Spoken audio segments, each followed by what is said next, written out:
everybody, how's it going? This here is Stargazer KG, the Stellar Hero Vtuber, and tonight, in order to make up for my not being able to play Liza P last night, I'm going to be playing one of my favorite visual novel games, Stories from Saul to Gundog. Give me just a second to make sure that the audio levels are just right, and then I'll get started. So, how's everybody doing this fine evening? Let's see. I'll turn it up just a smidge, and if I need to adjust the volume any further beyond that, please let me know. Sometimes when it comes to volume, I can't really gauge how well it is adjusted unless people point it out for me. So all I gotta do now is get my windows situated. More. Alright, let us begin. September 21st, Planetary Calendar 209. Following a raft of oppressive policies and crackdowns of the Earth-based government of the Solar Federation, the joint forces of the Martian territories and the Jovian United Colony Fleet rebelled. This conflict came to be known as the Solar War. The war carried on for 3 years, but eventually the combined forces of the Martian territories and Jovian United Colony Fleet managed to push the Federation military all the way back to Earth. In the final days of the conflict, a pitched battle was fought in lunar orbit that would decide the war's victor. Lunar orbit, aboard the Jovian carrier JFS Kalike. You reflexively tighten your grip on your armored frame's twin flight sticks as another wave of vibrations reverberates throughout the cockpit. The creak of your new flight suit and your quickening breath are the only sounds that you hear above the gentle hum of the frame's subsystems. As you squeeze the controls tighter, their plastic casings creak under the pressure. You try and stay calm, knowing that these gentle vibrations are the remnants of huge shockwaves that are buffeting the Kalike, the carrier that you are stationed on. Each one is a near miss as an explosion tears through the space around the ship. You try to push the thought from your mind and focus on controlling your breathing, but you've already realized that their frequency means the Kalike must be approaching the front line. Your squadron will be launching soon, and you'll be engaging in your first real sortie. Your first real flight, in fact. You feel your throat tighten. Simulations are as good as the real thing! That's what your trainer told all of you. But you know that pilots are supposed to have hundreds of hours of live flights and training exercises in real armored frames before they're allowed anywhere near the front lines. Of course, that didn't happen. Commander told you that the modern sims meant that cadets could graduate without the need for those exercises. You'd overheard the rumors, though. The Jovian colony fleet had lost a lot of pilots, and still wanting to keep pace with the Martian advance against Earth, had resorted to fielding anyone who could fight. Your whole squadron is just like you, freshly conscripted from Europa colony. You'd undergone basic training there, but almost all of your flight training had taken place on the cruiser's journey from Jovian space. You wonder how the others are feeling right now. Whether... Kalike 5! Kalike 5, this is flight deck.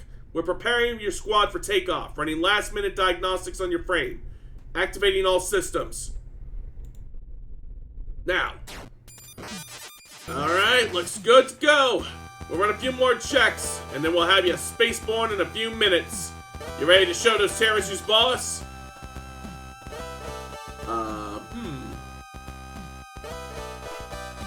Your mind races as you try to think of a response that will convince not just the engineer, but yourself, that everything is going to be alright.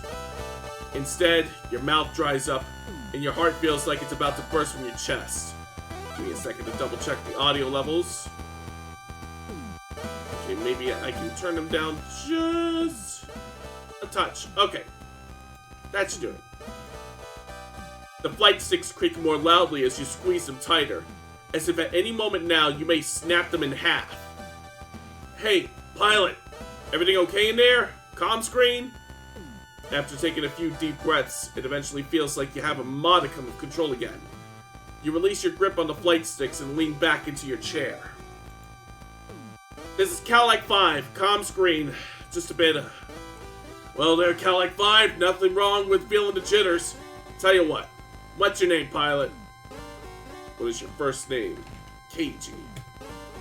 Okay, Keiji, what's your surname? Akata. And your pronouns? Oh, that option's gonna have a lot of chuds pissed off. Let's go with he, him. Keiji Akata, that right? Okay, Ensign Akata. First up, take a few deep breaths with me. In and out. Nice and slow. You got that? You draw in one long measured breath and hold it. Then release it. Following the engineer's instructions, you repeat this a few more times. After a while, you begin to feel your pulse slow down, and some of the tension in your body slip away. You still feel on edge, but you feel slightly more in control. Alright, there we go. Now listen, Ensign, you ain't got a thing to worry about out there. Way I've heard it is that all the Terran's best pilots were taken care of between here and Mars. Heck, Martians are the ones who have been leading the charge today, so they're the ones taking all the flack. Propaganda machines selling this as our decisive strike against Earth's last line of defense. But between you and me, it ain't nothing more than a mopping up situation. Buddy of mine in operations said as much in the canteen last night. Besides, you hear a dull ring over the communications and sit bolt upright, slouching back and exhaling as you realize it's nothing more than the engineer striking the cockpit armor on your frame. This beauty here's a work of art. Terran Frames ain't got nothing on her. She's all tuned up and ready to go. Probably spent more time with this one than I have my own kid. So don't you worry. Remember what they taught you in training, and leave the rest up to her, and you'll come out as just fine. Despite your startled reaction a moment ago, the engineer's confidence is infectious, and it's starting to rub off on you. You adjust your position in your seat so that you're sat up straight, and the soft hum of the frame systems now seem more comforting than ominous. Just a mopping up operation, you think. Martians have done all the hard work, so we're sitting pretty here in the top of our line frames. Yeah, nothing to worry about. So, Ensign Akata, how you feeling about things now? Yeah, I'm ready to get out there and kick some ass! You declare, channeling your newly tapped well of confidence. That's the spirit, Ensign! Ow! Hi, Benny! That's the spirit, Ensign. Now, hang on to that, and we'll have you out of this hangar's doors and kicking Terrans around in no time.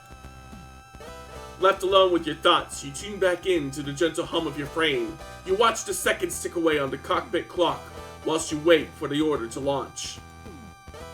The wait seems to drag on and on. Carry out a few last-minute flight checks, but as you'd already completed them when you boarded, nothing has changed. Alright, pilots, listen up. This is Calike 1. We've been cleared for launch, so be ready for immediate action. All frames will be taken off in designation order. Attack formation. Sound off. Calike 2, ready! This is Calike 3, ready. Calike 4! Here, ready to take off!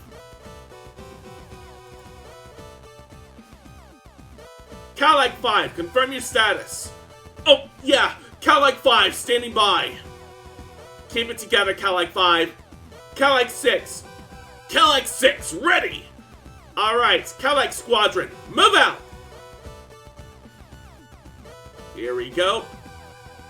Calike 1 launching. Calike 2 launching. Calike 3 launched. Calike 4 moving out. Off they go.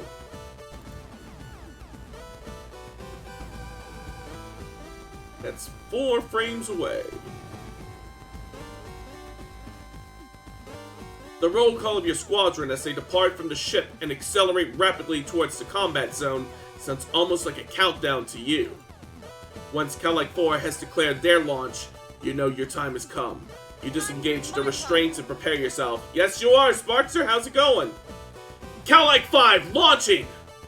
You shout as you slam the flight sticks forward for maximum thrust. Welcome to hell, motherfucker!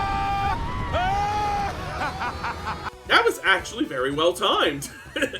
Calag 5, abort launch! Cut thrusters! Calag 5, abort launch! Cut thrusters! The engineer's instructions barely register in the confusion as you are jerked around the cockpit, your helmet slamming against the control panel as a brief moment of thrust throws you back into your seat before you are whipped forward again. Warnings splash all over your monitors and sirens and alerts sound from all over the cockpit. Calag 5, abort launch! Abort launch and cut thrusters! It takes a few seconds for you to comprehend the engineer, but once you do, you quickly pull the flight sticks back to their neutral position. The roar of your frame's engines dies, and your cockpit regains its previous stillness. You wince as the metallic taste of blood fills your mouth. Ugh. Alright, Calag 5, hang tight for a moment. Your frame's restraints didn't accept the disengage command, so, you're still attached to the Calag. We're going to need to run a diagnostic. Shouldn't take too long. You slump in the cockpit's chair and exhale deeply. Your heart is still pounding 1,000,000 beats a minute and your lip is stinging. You continue to slow your breathing as you listen to the still open communications channel from the maintenance crew as they work to get your frame released.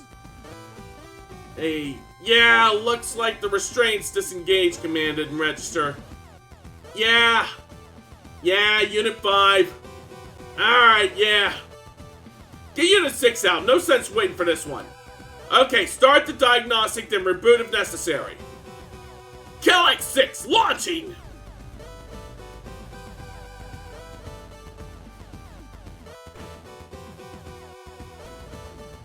Off he goes. What do you mean hardware faults? We've checked this 10 times since Mars at least! Who was assigned to Unit 5? Oh, fine! Right, shut down systems and run the diagnostic again. I want this frame out in the next 5 minutes. Calag 5, we're going to shut down your frame systems for a moment so we can run diagnostics. Stay ready though. We'll have you launching soon. Calag 5, understood. Ready and waiting. As your cockpit fades to darkness again, you release the flight sticks and suddenly realize just how long you've been clenching your fists around them.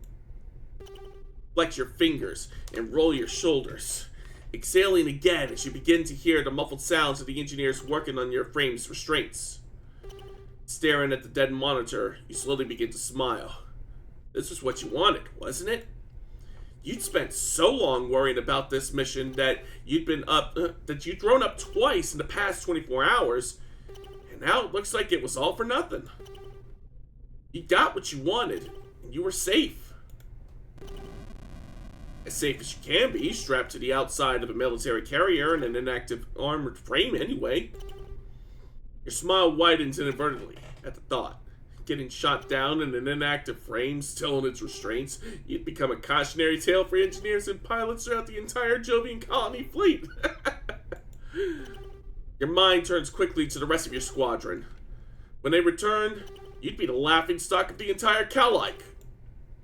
The pilot who'd spent their entire first mission stuck in a dark cockpit. You dodged a bullet, but you'd never... This is Calag 6! They cut off my flight path! There's more! There's a whole squadron of carriers coming out of E-Field! Calag 1! They're going to cut you off of the fleet! Calag 6's signal disappearing as you sit bolt upright and begin pressing buttons trying to activate your cockpit's main monitor so you can see what's going on. However, with your frame system shut down remotely by the maintenance crew, you can do nothing but sit in the dark stillness and listen to events unfold. Calag 6, respond!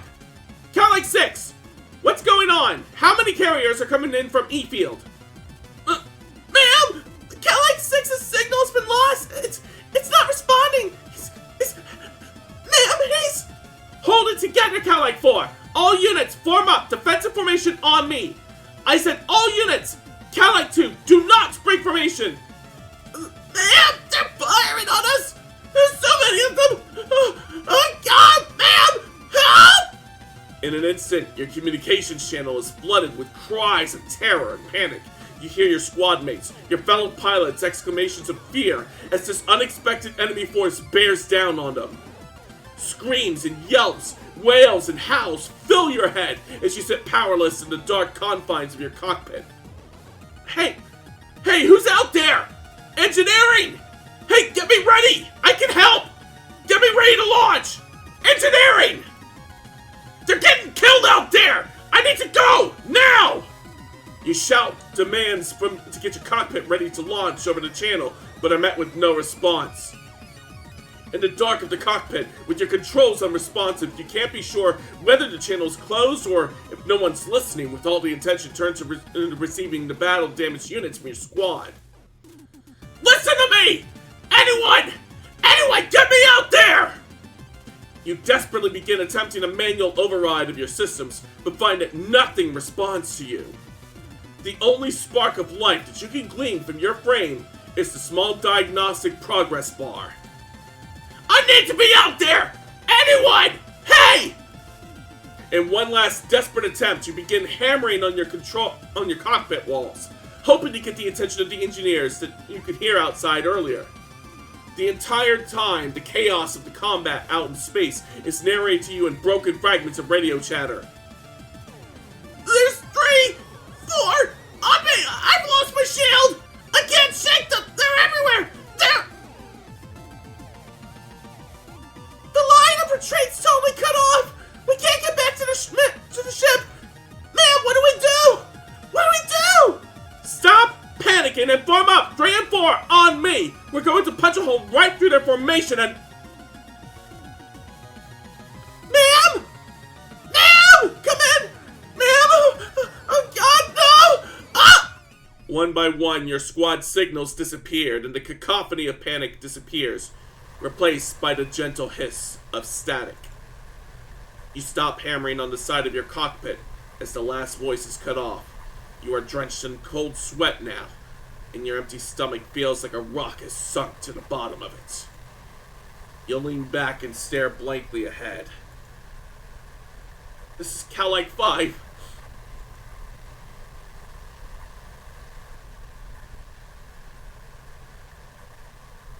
Ready for takeoff. Damn! That was a hell of an opening. September 21st. Planetary Calendar 209. Despite last-minute reinforcements for the Solar Federation from their headquarters on Earth, the battle above Lunar is a victory for the joint Martian and Jovian forces. This would be the final battle of the Solar War. Reminds me a bit of a certain scene from ID4. You mean Independence? You mean the Independence Day movie? How's it going, by the way, PM Collector Boy? Having lost their last stronghold on Lunar, the Solar Federation would agree to a ceasefire and sign an armistice to end hostilities. An uneasy peace fills the solar system. With the conflict between the Solar Federation and the Martian-Jovian alliance concluded, the Cal-like and her crew soon returned to the Europa colony near Jupiter. April 19th, Planetary Calendar 214. The reduced need for pilots away from the delicate space between Earth and Mars saw Ensign Akada reassigned to security detail aboard various Jovian ships. He is eventually promoted to lieutenant. 4 years have passed since the battle above Lunar. The Jovian colony fleet, fearing fresh aggression from Earth, has increased its patrols near its colonies after picking up unusual signals coming from further out in the solar system. The patrol ship JFS Gundog is dispatched to support the JFS O'Brien in its investigation of these signals. Jovian space, aboard the Jovian patrol ship JFS Gundog.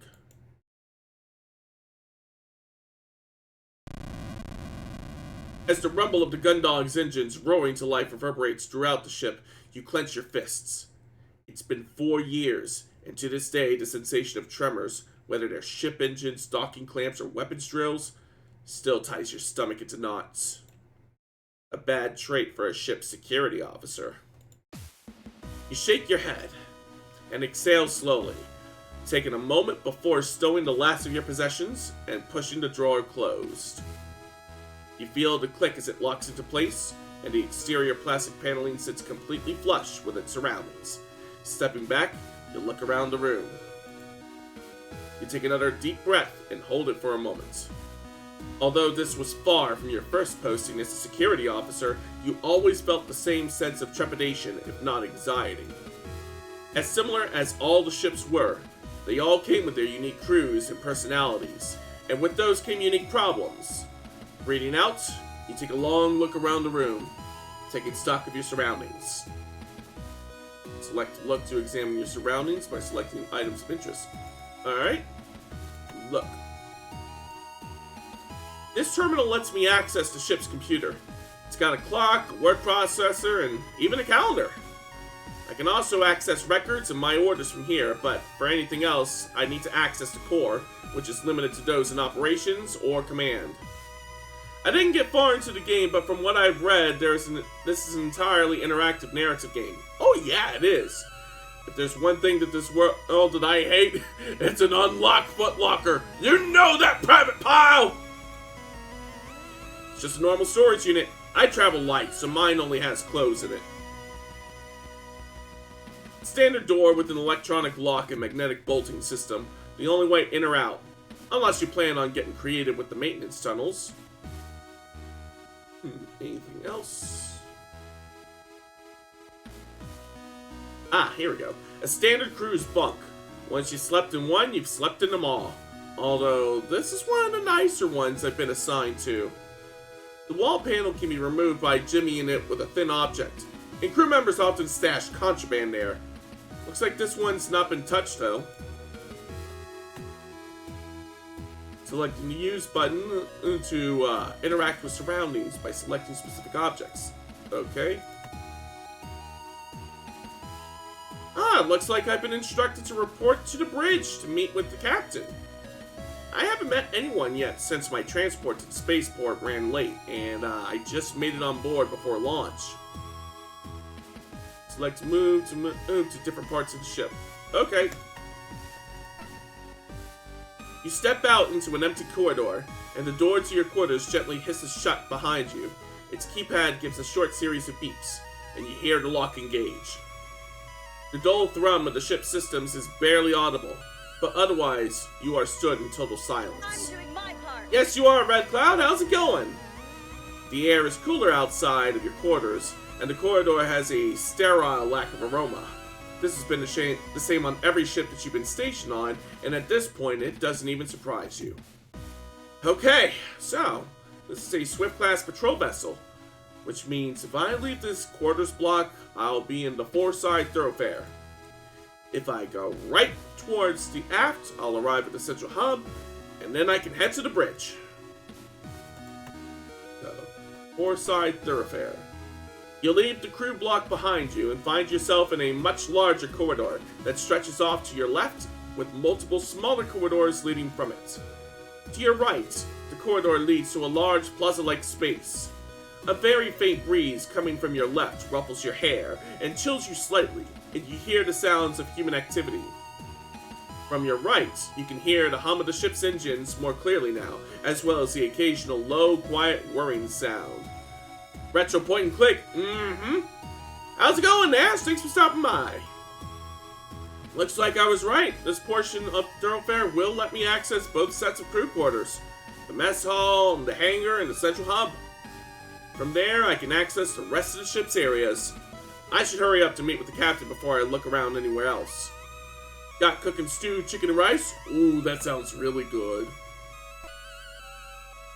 As you enter the central hub, you hear a low whirring noise from the engines grow louder.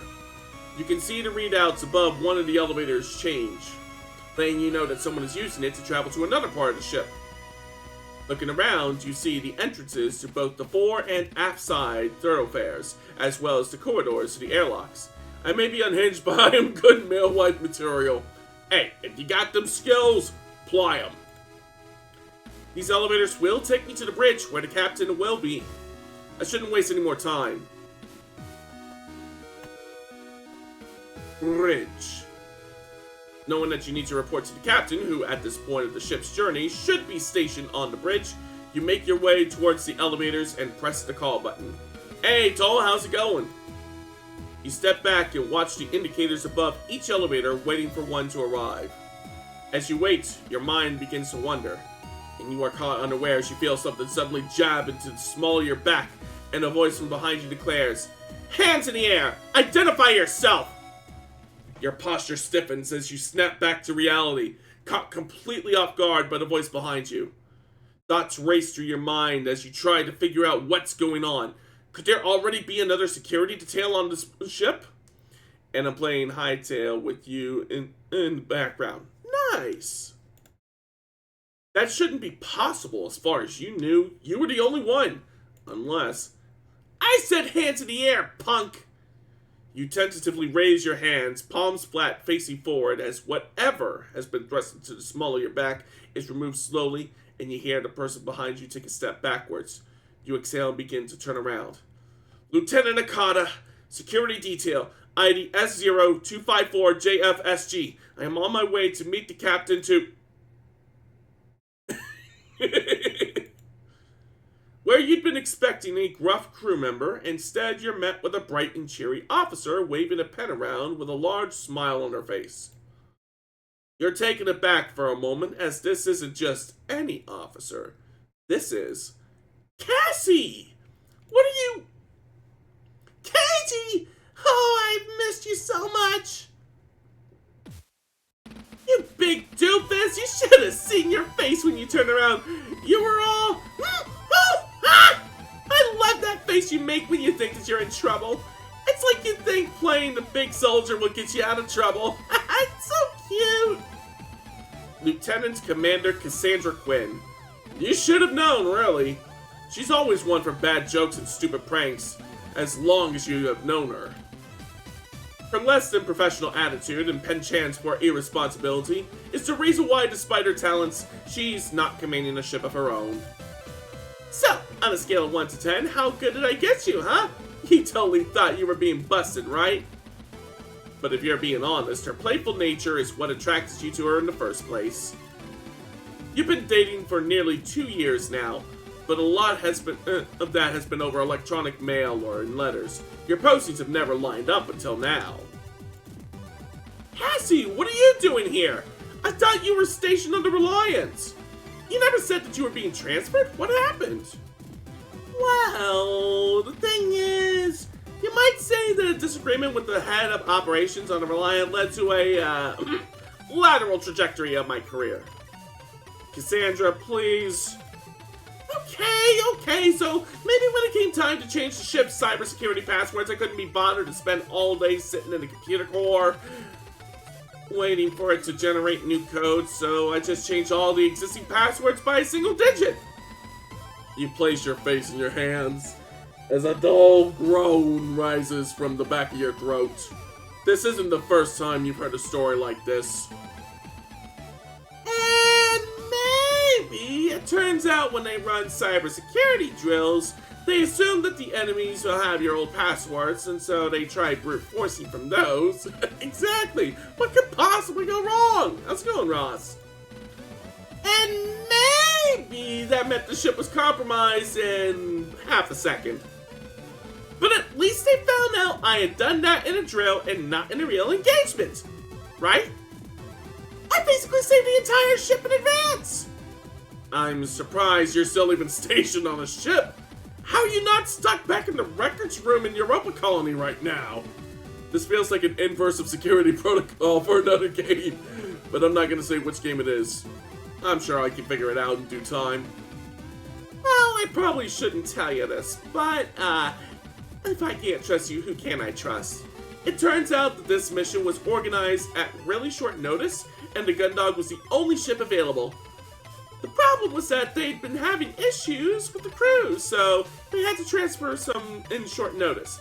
Lucky for me, I'd recently been made available. That's weird. I'd only just been stationed on the Duke, so I shouldn't have been free to be transferred.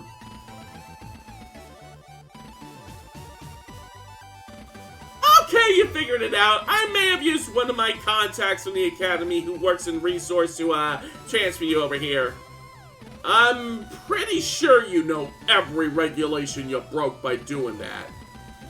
Oh, what was I supposed to do? Get stationed to some tiny ship Heading out into the middle of nowhere with no one I know on the crew? We haven't seen each other in months! Aren't you glad to see me? Well, of course I'm glad to see you. I've missed you too, you know? It's been a long time. You don't become part of the Reliance Operations Department without some serious talent. I'm not going anywhere. The biggest hint I'll give you is when you make something difficult to break in for enemies, it can be the same issue for others as well. Aha. Oh, you said you were on your way to see the captain, right? Have you had a chance to look around the ship yet? No, not yet. I was going to. Great. I'll show you around. I've been here a few days, so I basically know this ship like the back of my hand. Where do you want to go first? I was on my way to see the captain. I felt the engine start up, so I know we're launching soon, and I thought I should probably report in as soon as possible. Oh, don't worry about that. I've already logged you on board, so it's just a formality now. Besides, Captain Barnamuse isn't exactly a stickler for procedure, so we can check out any that you want before we head up there. Well, alright. In that case, great! This is going to be the best tour you've ever been on. By the time it's over, you'll have seen every inch of the ship and met everyone on board. It's been so long since we last saw each other too, so we definitely need to take some time to stop by my quarters and get reacquainted. You can now access every area on the Gundog. Nice. Select the talk button to view a list of who's available to talk to.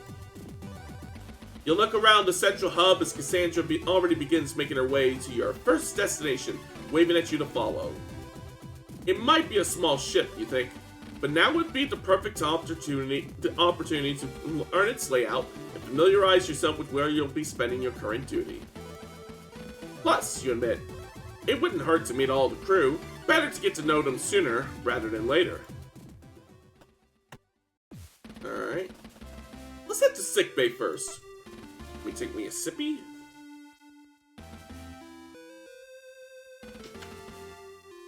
The elevator doors hiss open, and you both step out into a wide open room. You are immediately struck by the glare of high-powered lights that are set into the ceiling, and just as you regain your vision, the powerful aroma of clinical disinfectant burns at your nostrils. Looking around, you see the standard features of a sickbay: a set of beds that extrude from the wall on one side, and a large gallery window set into the wall on the other, indicating the presence of a surgery wing. The walls are lined with cupboards and cabinets containing medical supplies and various devices that sit on the countertops. In the middle of the room is a large desk set to face the entrance.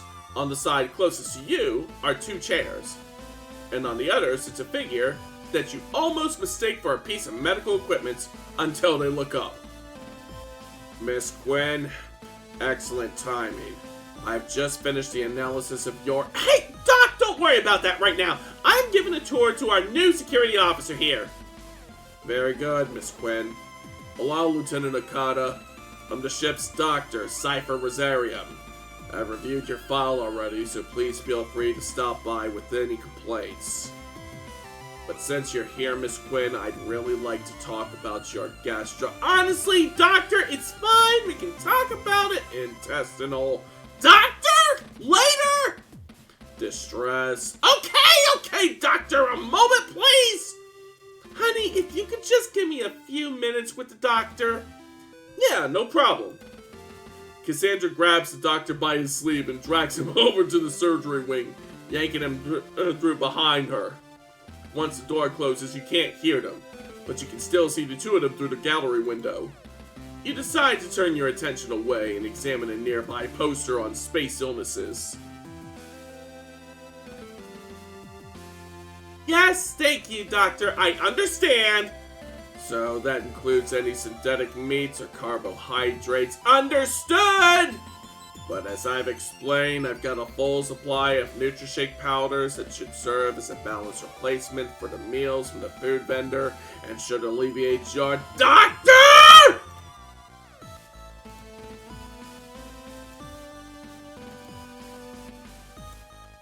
Tummy troubles.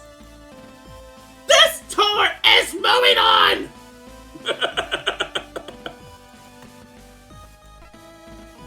Alright, where to next? Let's go to the airlock. And this is the main airlock. It's the main way to get in and off of the ship when it is docked. Thanks, but I've already been here. Oh, really? What? Actually, I think I'm confusing it with somewhere else. What else can you tell me? Well, it's got one of the best views of the ship on the ship for one thing. You look around, but you can't see any windows. You wouldn't expect to see one on a military vessel, where an inclusion like that could compromise the structure. Here? Really? Yeah, really? Check it out! Cassandra strides over to the terminal set into the wall next to the airlock, and quickly begins typing commands in. You hear a sequence of beeps, and she stands back, gesturing proudly to the screen. Not too bad, huh? You look at the screen, but all you can see is a dark display with a few errant pixels suspended on it. Is that working? Of course it's working, look! You stare a little harder at the screen, and although it takes you a moment, you eventually realize that's an external feed. That's right! Normally you can only see outside the gun dog from either the bridge or the hangar. But the ship's covered in small cameras for combat situations. You can access the feeds from this terminal around from the terminals around the ship. That's actually pretty cool, but isn't the view from the bridge or the hangar better? You know, because you're actually looking out? Well, maybe, but there's always someone else around. You never get the view to yourself. No one comes here, and it's quiet. It's almost like you're out there. Guess I can see what you mean. It's pretty quiet out this way, with a fancy screen like that. It's basically like the real view. I knew you'd understand! I'll add the command to your terminal access. That way you can come out here and see the stars whenever you want. Thanks. Alright, back to the central hub. Let me just check something. Okay. Now then, where to? The four-side thoroughfare. As you head away from the central hub, the noise from the engine becomes quieter, and the ambient temperature feels noticeably cooler. The thoroughfare stretches out in front of you, with doorways leading to other areas of the ship visible in the distance. And here we are in the four-side thoroughfare. I know. I went to my quarters earlier when I came aboard. Ah! What did you say? Four-side thoroughfare. No, I don't think you did. I 100% said four-side thoroughfare.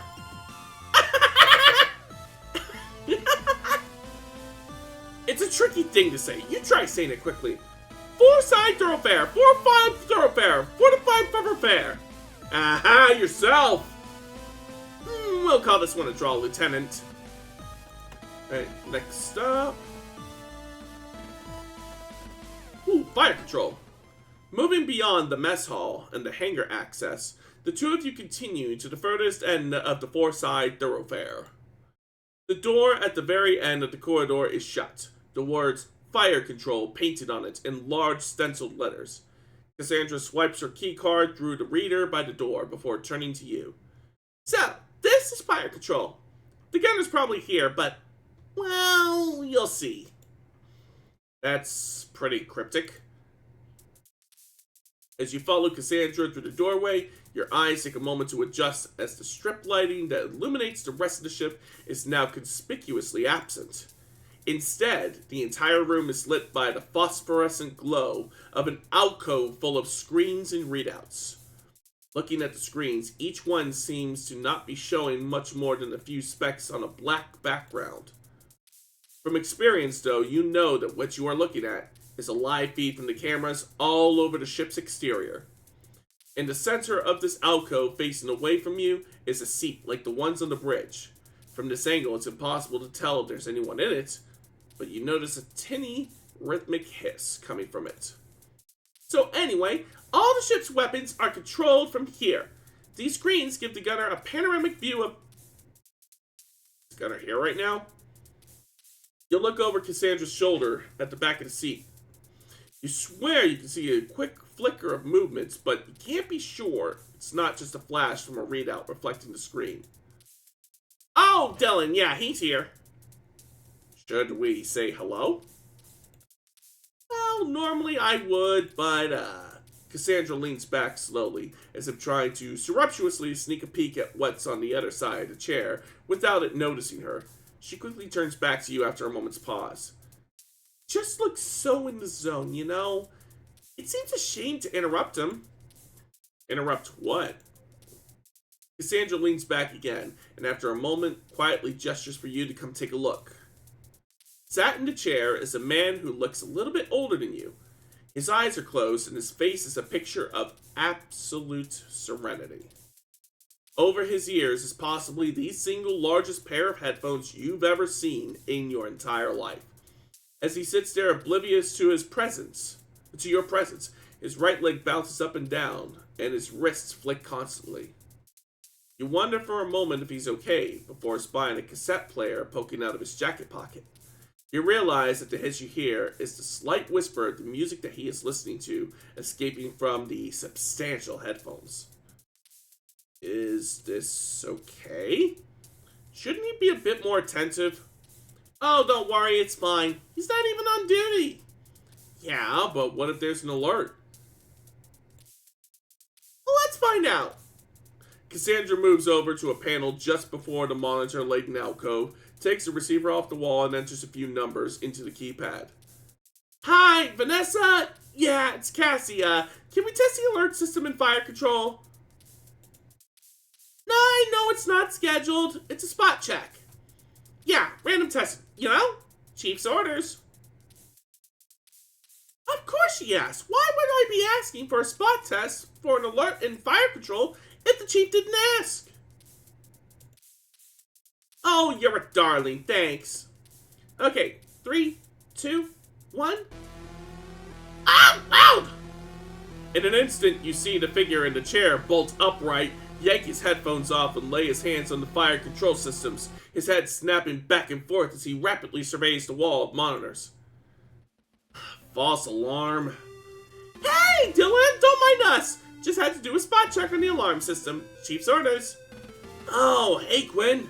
Yeah, no problem. Who's this? Lieutenant Keiji Okada, ship security. Oh, hey, Warrant Officer Dylan Dees, gunner. Welcome aboard. Thanks. Well, let me know if you guys need anything. That alert totally got in the way of an awesome solo, so I'm gonna rewind and pick it back up where I left off. Yes, you are, Slasher. How's it going? Good to meet you. Okay, back to the thorough side. The four-side thoroughfare. Man, that really is tricky to say. Let's see, crew quarters 1. So, your quarters are this way, huh? That's right. Why? I was wondering where you'd be. On the Swift class, there's 2 different quarter sections. One has all the department chiefs, whilst the other has the crew that work within those departments. Since you're the only security officer on board, I was wondering if you'd count as a department head or not. Well, I guess I don't. I'm just slumming it. Oh, that's not what I meant. I'm messing with you. Don't worry about it. The head of security is typically under the captain's instruction anyway, so it makes sense that my quarters are down this way. I guess so, when you put it like that. So, have you met any of your neighbors yet? Well, let's see. Dalton Grange. Haven't run into him yet. Ooh, congratulations on the 3-watch streak. Dalton's such a sweetie. Is that right? Yeah, he's the junior engineer.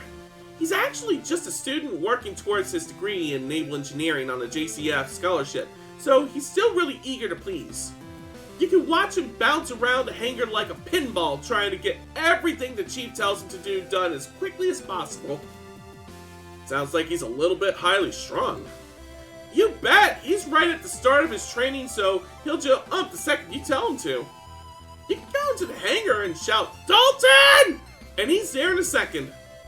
The other day, the chief told him to find her a left-handed wrench, and he was tearing through the hangar and trying to find one. Poor kid. Oh, he's okay. The chief was only busting his chops. Haru Rumney. Nope, haven't met them yet either. I haven't spent much time with Haru. They're the second AF pilot and on board the Gundog. As far as I know, they're a pretty good pilot, but that's only from what they say, so I can't know for sure if it's true or not. Haru spends all their time hanging out with Hansen, and the two of them like to swagger around like they own the place. Spends a lot of time with Hansen, huh? Guess that tells me something. Hansen Cruz. Yeah, I know this guy. Oh, you met him already? Not on the Gundog. I knew him back on the Calic. Oh, is he the guy you told me about? That's right. Not what you'd call my biggest fan. Oh, honey, I'm sorry. Dylan's room. I can't believe he only uses it when the ship's docked. Alright. Back to the four-side thoroughfare. Oh, we've already been here. So, crew quarters 2. And this is the second set of crew quarters, where operations staff, that's me and Vanessa, the department heads, and the captain have their quarters. Makes sense. Of course it's obvious why you'd come this way so soon after finding out I was part of the crew. What do you mean? I'm supposed to be meeting the captain soon! I know, and despite that, you let your libido guide you to my quarters, you animal. Let's maybe save that for later, okay?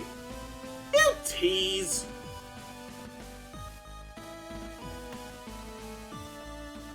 Alright, let's go into our quarters. Oh, by the way, if you ever want to access my quarters, the passcode for the lock is 0211. It's pretty much the same passcode I use for everything. Well, I better make a note of that. Let's see. 0211. 0211. Got it.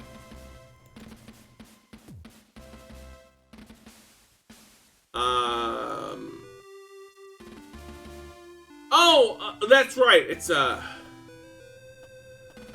anniversary. Come on, you didn't think I'd forget that, did you? Hey, good job. Oh, wait. Before you go in, can you give me a few minutes just to tidy the place up? I was almost late for my duty shift this morning, so it's kind of a mess. Let me just put some stuff away, okay? This is Gynex as hell. Gynex didn't go bust. It really is. On the subject of which, I've been thinking about maybe playing Princess Maker 2 at some point. Probably not this coming Father's Day, because I've already got something planned for Father's Day, but it's definitely a good game to play, so I'll be sure to give that a run on stream. Keeping herself between you and the entrance to her room, Cassandra opens the door using the control panel to its right. As it opens, she swiftly steps through, and before it's even all the way open, closes it again using the panel on her side at the entrance. The entire time she obstructs your view of her quarters. Thanks! I won't be long, promise! A few minutes pass, and you continue to stand gingerly outside of Cassie's quarters. You hear the occasional footsteps coming from the four-side thoroughfare, but they all move on to the other parts of the ship. Thankfully, no one stops by to ask why security is lurking outside of one of the operation officers' quarters. Hey, Cassie? You give the door a gentle knock, leaning against the wall, continuing to remain on lookout for anyone who may have some questions about what the hell you're doing out here. How's it going in there? Oh, yeah, almost done. Just give me a few minutes. Let's get this sorted out. And, that last pause is followed by a loud bang and the sound of a small cascade of various objects falling to the floor. Okay, maybe a few more minutes. You sigh and step back from the door. If anyone asks what, you can always tell them that you're doing spot checks for contraband or something similar. Done! Come in! Welcome! Make yourself a... As you step through the door, the door frame, the toe of your boot catches a discarded pair of leggings, which are held in place by your other foot. As you begin to fall, you reach out and try to catch something to stop yourself. Unfortunately, the chair you reached out for has a uniform thrown over the backrest, which slips as you grab it, bringing both you and the chair and the assortment of cosmetics on the seat, clattering to the floor with you. Oh no, Keiji, are you okay? Oh, I'm so sorry, I thought... Cassie. Yes? I thought you said you were tidying this place up. I was! Then why did I just get brained by a falling hairdryer? There was a system! You get back to your feet and right the chair as Cassie quickly grabs the assorted bottles and tubes that fell down with you, placing them randomly back on any nearby surface. You almost launch into a speech about securely stowing possessions in case of high-speed maneuvers, but you stop yourself. Doesn't the captain ever carry out spot checks or surprise inspections? That figures. I was like, wait a minute, and I figured out the second Panty and Stocking series is all done by Studio Trigger. Right! And Studio Trigger being made of a lot of the people who used to work for Gainax before it went under. No, it's great. No, it's great. From what I hear, her quarters are even worse than mine. Is that right?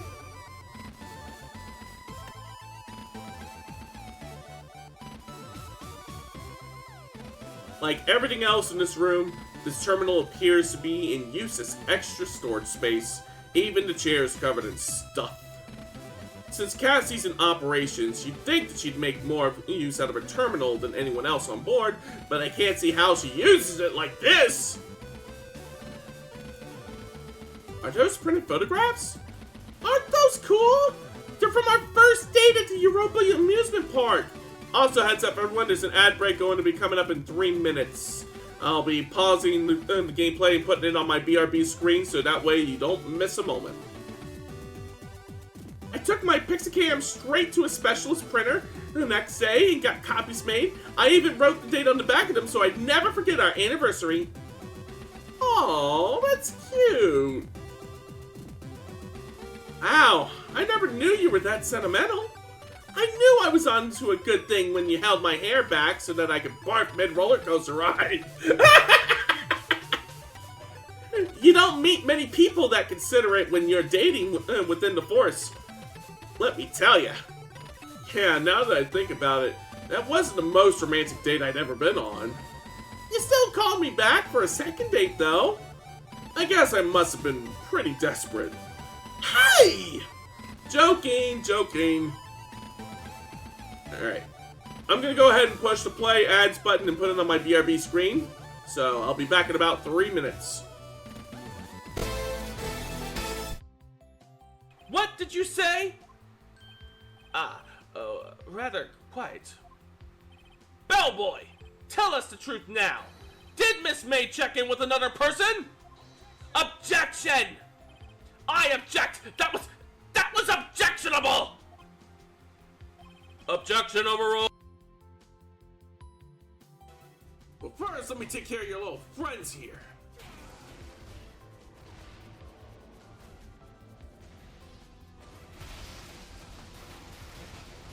There we go.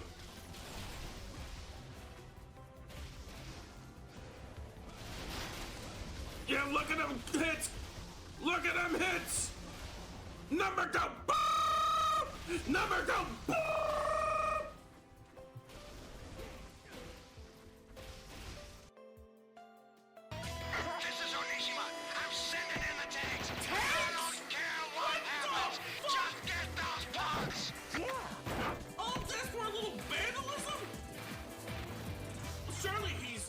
Exaggerating. Surely he's not talking about literal tanks. He's just talking about, like, particularly heavily armored swap units or something, right? Nice. Right? Fire. Nice.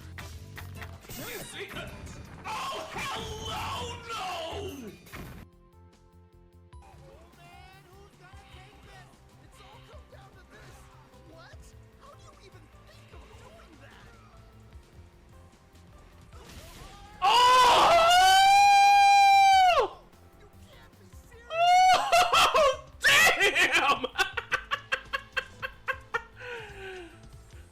There's one way to end the match.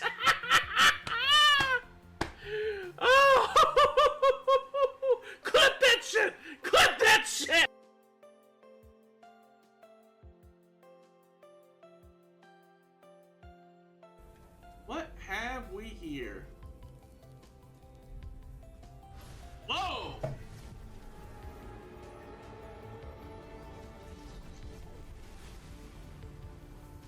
The prophecy was true.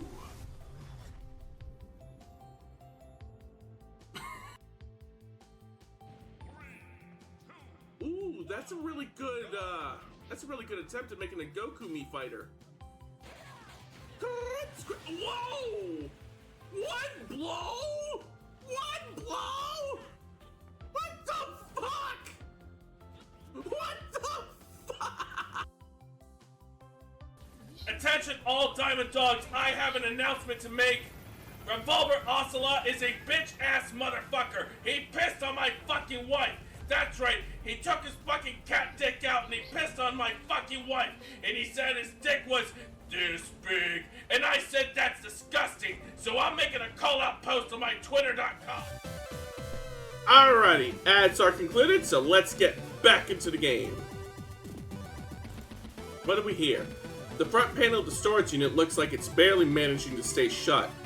Could that be what that bang was earlier? Cassie's betting. It currently appears to be acting as a makeshift wardrobe. Does she move all these clothes before she goes to sleep, or do they act like an extra sheet? How does she even have this much clothing on board anyway? Let's head back out. On to the four-side thoroughfare. Back to the central hub. And then to the aft thoroughfare. As the two of you leave the central hub behind, you travel down the aft side thoroughfare, the hum of the engines continuing to grow louder. Hold on a second, I need to resituate my windows. There we go.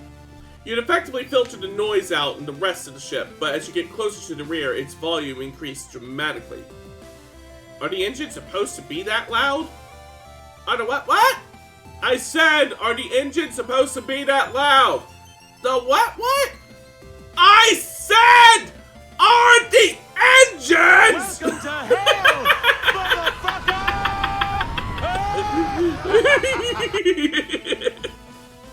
I heard you the first time. I'm just messing with you.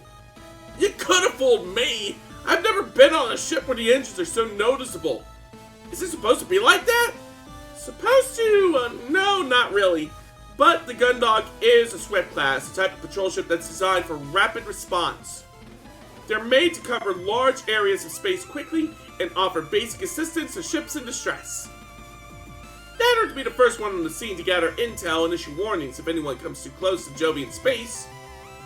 Which means, design-wise, they prioritize speed over everything else. That was perfectly timed! Don't worry, I got a clip of that. I guess the best way to sum it all up is that the Gundog is basically a huge set of engines with a tiny ship strapped to them. Well, that's reassuring. Oh, it's fine. It just means there's no space for systems like motion dampeners or soundproofing. You'll miss it when you leave. Alright. The armory is right here. You swipe your keycard through the card reader set into the terminal by the armory's door. Instead of the door opening as you would expect, you hear a harsh tone from the terminal. Looking at its screen, you see a message displayed in large flashing letters. Access denied. Insufficient authority. Well, looks like your clearance hasn't been fully processed yet. You have to meet the captain before you can get into that room. Fair enough. On to engineering. As the two of you continue through the aft thoroughfare, the drum of the engines grows louder still. The featureless paneling that has made up the majority of the ship's interior quickly gives way to visible pipes and conduits, and eventually the smooth floor transitions to grating, revealing more workings underfoot. Here's something funny. What's funny? Finally, the thoroughfare leads into one huge open chamber filled with a mass of machinery. Hold on a second. There we go. Terminal panels set into the side of various apparatus cycle through different readings, the light of the screens reflected off of the ducts and valves. All the equipment is separated by a grid of catwalks and access ladders. Yeah. Wow. That's a lot of stuff. A lot of stuff is right. This is the central engineering. Pretty much every system aside from the engines themselves and the central computer can be found in this room. All in one place? Isn't that a little risky? Well, a Swift-class ship relies on an absolute minimal crew. The Gundog only has 2 engineers. I think they figured it'd be easier on them if everything that was important was kept in one place. That way, they don't have to run from one end of the ship to another to get all their repairs done if something goes wrong. Huh. You certainly know a lot about ship engineering. What can I say? I'm a pretty talented individual. Oh yeah? Well, whilst we're here, you can share some of that knowledge. What's that over there? That's the affiliated conversion unit. And what's that? Oh, that's the omnifaceted wing shaft. Uh-huh. What about that? That's the, turbo encabulator? Every day's a school day. I'm head of operations, not chief engineer, okay? I don't need to know what... Hey! No one better be screwing around up there! You both jump at a stern voice that barks at you from below. Looking down, you see through the grating that there's another catwalk situated below the one that you stood on, with the crew member moving at speed towards the ladder that joins the 2 walkways. I swear, if I find so much as a single terminal readout out of place, I am stuffing you 2 into the organics processing system. If I have to retrieve one more pen from behind the compressors, the crew member continues to grumble as they ascend. Win, you better not be here to tell me that your favorite pen has somehow fallen into the system block again. Oh, brother, another Goro Majima style? Wait. Okay, I was about to ask, did Goro Majima ever use guns? He has! He's used guns in Pirate Yakuza. No, Chief, got it right here. Damn straight you do. Now make sure you hang on to that one, or you're going to need someone to pull you out of the system block instead. And who's this? Our wayward security officer? You got a name there? You quickly throw a sharp salute at the woman in front of you, without even checking her rank first. Not only does she loom over you physically, but you quickly pick up on a force of personality that feels like it adds an extra 6 inches to her considerable stature. Lieutenant Okada, security officer for the JFS Gundog. Ma'am! Less than a man business, Okada. Name's Mackenzie Cathays. Chief engineer. That's chief to you. Yes, ma'am. Chief. Damn straight. Now, what are you 2 doing in engineering? I was just giving Lieutenant Okada a tour of the ship, Chief. That's so. You never been on a ship before, Lieutenant? First assignment? Never on a Swift class, Chief. I've only served on strike or supply classes to date. Huh, that's so. Which strike vessels? The JFS Victory and the JFS Thunderbolt, Chief. Victory and Thunderbolt, huh? Don't think either of those are less than 3 years old or so. Probably wouldn't have seen in the new streamlined distribution systems. I wonder if you would have seen the power coils, though. I think the Victory was part of that production. You and Cassandra exchange a quick nervous glance as the chief, who had previously seemed like she was about to physically throw the both of you out of engineering, suddenly begins a conversation with herself. You continue to stand to a nervous attention as she ruminates about ship components. Chief, is there anything I can help you with about those ships? Oh, huh? Lieutenants, didn't realize you were still here. No, you're off the hook, Okada. Not unless you can tell me whether the Victory was outfitted with the 3rd generation B-Pack upgrades anyway. Sorry, Chief, don't think I could. Wonder if that's because the retrofitting takes into account space availability in the ship's interior for minimal traversal impact. Although, maybe it could be that it takes... I think now would be a good time for us to move on. Good idea. Well, that's all, Chief. We'll be going now. Oh, yeah, sure. Just don't let me catch you screwing around in here again. Ooh, central computer? engines. Aft thoroughfare. Alright. We've already been to the... Well, we haven't been to the armory, but we can't enter armory, so... Is there anything else in the four-side thoroughfare? 4. Aha! Mess hall. And here we have the highlight of this entire tour, the mess hall. Cassandra's face is radiating happiness as she gestures to the double doorway that you stood by in the into the mess hall. Looking inside, you see a canteen like any other. Tables, chairs, vending machines, it's all here. This is the highlight? It looks like a pretty standard mess hall to me. You bet! Do you know why? Tell me. Because they got both the different kinds of vending machines! The red one that stocks the spicy potato chips, and the white one that has all the different chocolate bars! Wow. So that's all bases covered, huh? They've got all the fundamental food groups! I'm not sure. Hey, Quinn! A rough voice comes out from further in. You hadn't noticed them previously because of Cassandra's enthusiastic presentation of the vending machines, but someone sat in the far corner stands up, drops a half-smoked cigarette into the coffee cup, and strides over. What's going on, Quinn?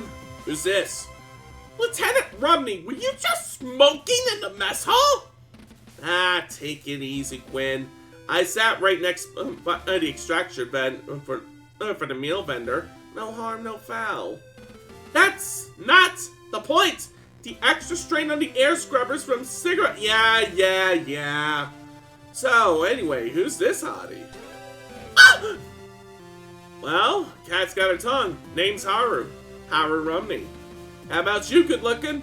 Oh, Lieutenant Keiji Akata, ship security. Keiji Akata? No way, really? Last time I checked... Oh, alright, good to know. That's all for me, Akata. You know where my quarters are, right? Well, you're lost, Lieutenant. Catch you nerds later. What was that all about? I can't stand them sometimes. They swagger around the ship like they just own the place, just because they are one of the only 2 pilots on board. Newsflash, Haru's second best pilot out of 2 is last place! Oh, don't worry about them too much. They're not worth it. Alright. On we go to the hangar. As the 2 of you head down the 4-side thoroughfare and away from the crew quarters, Cassie stops by a double-sized doorway and runs her keycard through the reader next to it. Watch your step! She instructs, tapping her knuckles on a large warning sign next to the door that reads, Low Gravity Zone. Once the door opens, she heads through, and you follow her out into a wide stairwell. It takes only 2 steps before you can feel yourself grow lighter. By the time you reach the doorway, at the bottom, you're almost floating. Stepping into the hangar and onto the catwalk, the first thing that strikes you are the profiles of the 2 armored frames, stood as if on guard, facing the main area of the hangar. Although you fully expected to see them here, every Jovian ship features at least a few. The sight of the armored frame stirs uncomfortable memories in you, and you inadvertently grit your teeth and squeeze the handrail you grab tightly.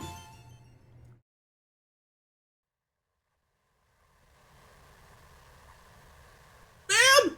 They're firing on us! There's so many of them! Oh God! Ma'am, help!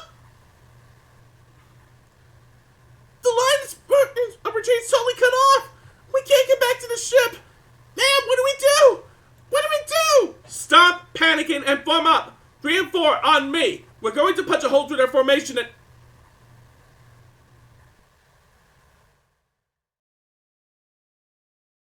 Hey, are you okay?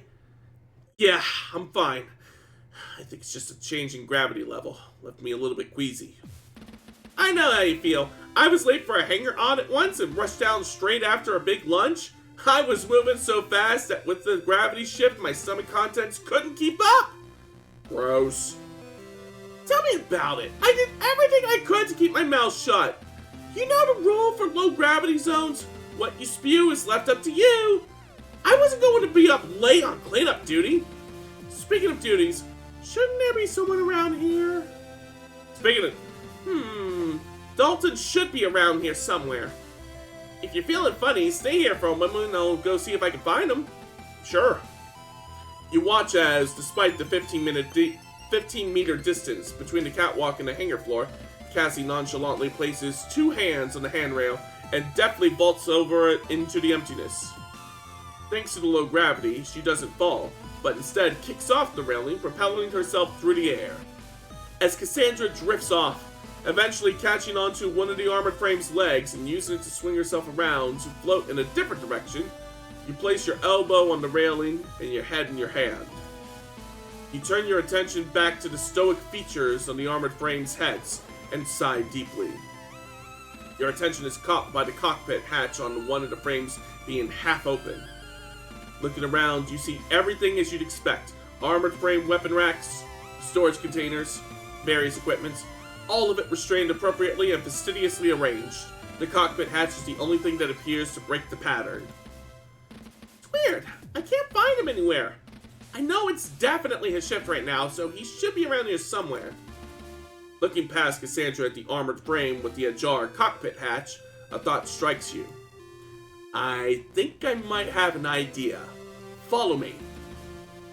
Give me a second to recalibrate my model. Okay. He carried out the same vaulting maneuver that Cassie had performed to kick off towards the huge machine's cockpit. Once close enough to grab a hold of its arm, you pull yourself towards the open hatch. A few seconds later, Cassie appears beside you, and you both notice the sound of gentle snoring coming from within the cockpit. Well, Lieutenant Commander, I think this is an operations issue, so I'll let you handle it. Leaving the discipline up to me again, huh? Cassandra nimbly clambers up the armored frame, positioning herself right above the cockpit. Bracing herself on the machine's chest, she brings her heel down sharply and repeatedly on the armor. Cadet Grange, attention! You hear a muffled scream coming from within the cockpit, followed by a dull thud, a string of muttered cursing, and then finally, a figure emerges from the cockpit. Ma'am, I was just checking the calibrations.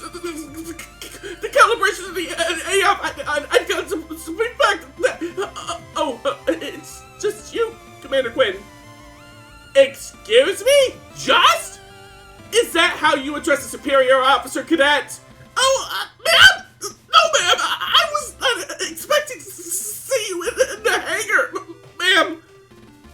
Okay, you can tone it down a bit, Dalton. Yes, ma'am? Good enough, I suppose. Anyway, cadet, this is Lieutenant Nakata, ship security officer. Sir! Cadet Dalton Grange, junior engineer! Good to meet you too, cadet. Looks like they've got you working hard. Looks like... no, sir! Well, that is yes, sir, but not so hard to fall asleep. No, sir! I was recalibrating the sensor array on the... Take it easy, cadet. We've all taken a nap in a cockpit in our lives. Well, of course, we never took cockpit naps with the chief giving us our orders. So, you probably need to get back on to whatever you were doing, huh? I totally forgot! She's going to kill me! Good kid, right? I feel sorry for him already. I think that's just about everywhere. So, back to the central hub and up to the bridge. You step from the elevator onto the bridge and see what appears to be a quiet atmosphere. Then turn totally silent as the 2 women present who had previously been observing the screen turn to face you. You identify the captain almost immediately by her uniform, although you are given pause to wonder if you've misjudged, as she listlessly straightens up and heads over to you with an air of disinterest. The other woman shoots you a look, but remains seated at her station, quickly turning away when she realizes you caught her looking your way. The curtness of her reaction catches you off guard, as she quickly returns to what she had been doing before you had entered. Hopefully Cassie's presence can thaw what you feel might be a cold reception. Lieutenant Keiji Akata entering the bridge and reporting for formal assignment. You declare, throwing a sharp salute with Cassandra quickly following suit. Lieutenant Commander Cassandra Quinn entering the bridge in accompaniment of Lieutenant Akata. You're taken aback slightly as you realize that you've hardly ever seen Cassie be serious about anything, even her position. Whenever she's had to talk about her assignments, it's always been dismissive or in a joking way. You're caught so off guard that you almost missed the captain addressing you. At ease, Lieutenant Commander. You and Cassie both lower your salutes and loosen your position slightly. There's a slight pause, which you can tell is the captain sizing you up. This informal assessment lasts a little bit longer than you're comfortable with, until the captain releases a heavy sigh. Welcome aboard, Lieutenant. I was beginning to get worried that the notification we'd sent that you'd come aboard had been a system issue. I trust that you haven't had too hard a time finding your way to the bridge to introduce yourself? No, ma'am. I was just... You glance over to Cassandra, who is maintaining a completely straight face. We can check out anywhere you want before we head up there. Yeah, right. You fix your gaze straight ahead. This wouldn't be the first time that Cassandra's lackadaisical attitude had gotten you in trouble with the higher-ups. I was just familiarizing myself with the ship in case I came up with any queries that I could field to you. Oh, is that so? Well, anything you'd like to ask? No, ma'am. Very good. Well, I'm glad that you can make it. Eventually. This mission is an urgent one, which is why we departed as soon as you came on board, without a formal reception. Thinking about it, it was unusual that there hadn't been any formal onboard processing beyond the dock staff checking your ID and guiding you onto the Gundog. You'd not realized in your rush, but now it was obvious. But it did make sense that if this was an urgent dispatch, the ship would launch as soon as all of its crew were on board. My apologies, ma'am. My transport was running late. Yes, we had been sent word. That wouldn't have anything to do with you, would it? No, ma'am.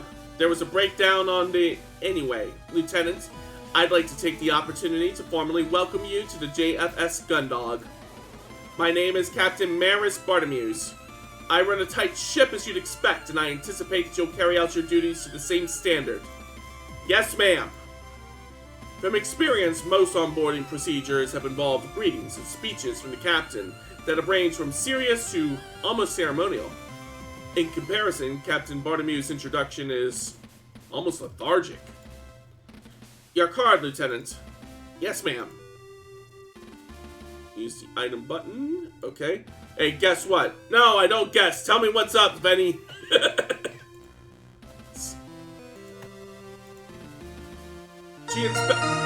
Oh! Vtuber, Benny! Thank you for the subby! Thank you! She inspects it for a moment before taking it into a control panel near the captain's chair. That wasn't it, though. Oh, really? What is? Ow! I think I prefer the subby. Anyways, you remain in position. Not quite at ease, but not quite at attention.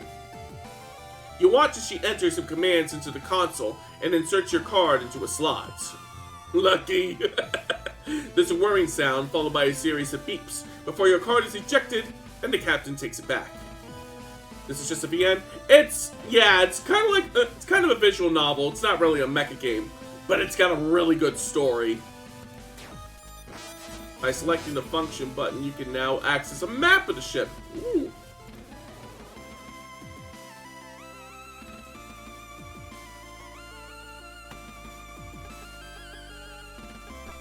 So, let's see. Visit the armory, collect your sidearm. I think that'll be our next objective. With this, Lieutenant Akata, you now have full access to all areas and authorities befitting the ship's security detail. Your responsibilities begin with immediate effect. Thank you, ma'am. You're also now authorized to take an appropriate electroshock weapon from the armory. If you have any further questions, then you know where to find me. Dismissed. Alright. Map. Armory. You swipe your keycard through the card reader set into the terminal by the armory's door. There's a slight delay, but quickly enough, the terminal flashes with the message, "Access granted," and the door slides open. The first thing you notice about the armory is that the benches and lockers remind you of the changing rooms from a training center back at the military academy on Europa Colony. As you walk past them, you take a closer look and realize that they are the same kind of benches used on larger ships that you've been stationed on, the ones with sports facilities and changing rooms on board. Instead of sports clothing and equipment, these lockers are filled with a selection of combat gear, from body armor to electroshock weapons to a variety of small and light weapons. This better not be a horror game. No, it's not a horror game. There are some tense moments, but I wouldn't call this a horror game. You know, this is the first time I've ever actually been inside a ship's armory. That's not really surprising. It's only the security detail that would have had access. Even in a situation where a ship's expecting to encounter a boarding party, it's security's responsibility to distribute weaponry to the crew in advance. It's to ensure that there's no panic, and that the crew don't get a hold of weaponry that they're not trained to use. Huh. That's standard regulation. You should know that. Well, all I remember from my firearm training was when I dropped my electroshock weapon and accidentally zapped one of the other girls from the operations. Our trainer made me use a hand-cranked battery charger to recharge all the power packs as punishment. That must have taken forever. You bet! But you should have seen my gun show afterwards. Pew pew! See, reason why I asked, it looks like it for some reason. I get what you meant to say. There are a lot of games that do use this retro aesthetic in a horror capacity. This is not one of them. While it does have some scary moments, it's not horror.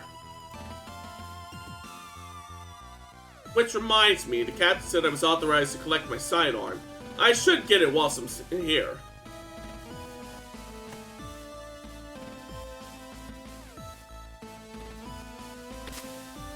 This is the weapons locker with the electroshock weapons in. I am authorized to take one small weapon from here as part of my role as security officer.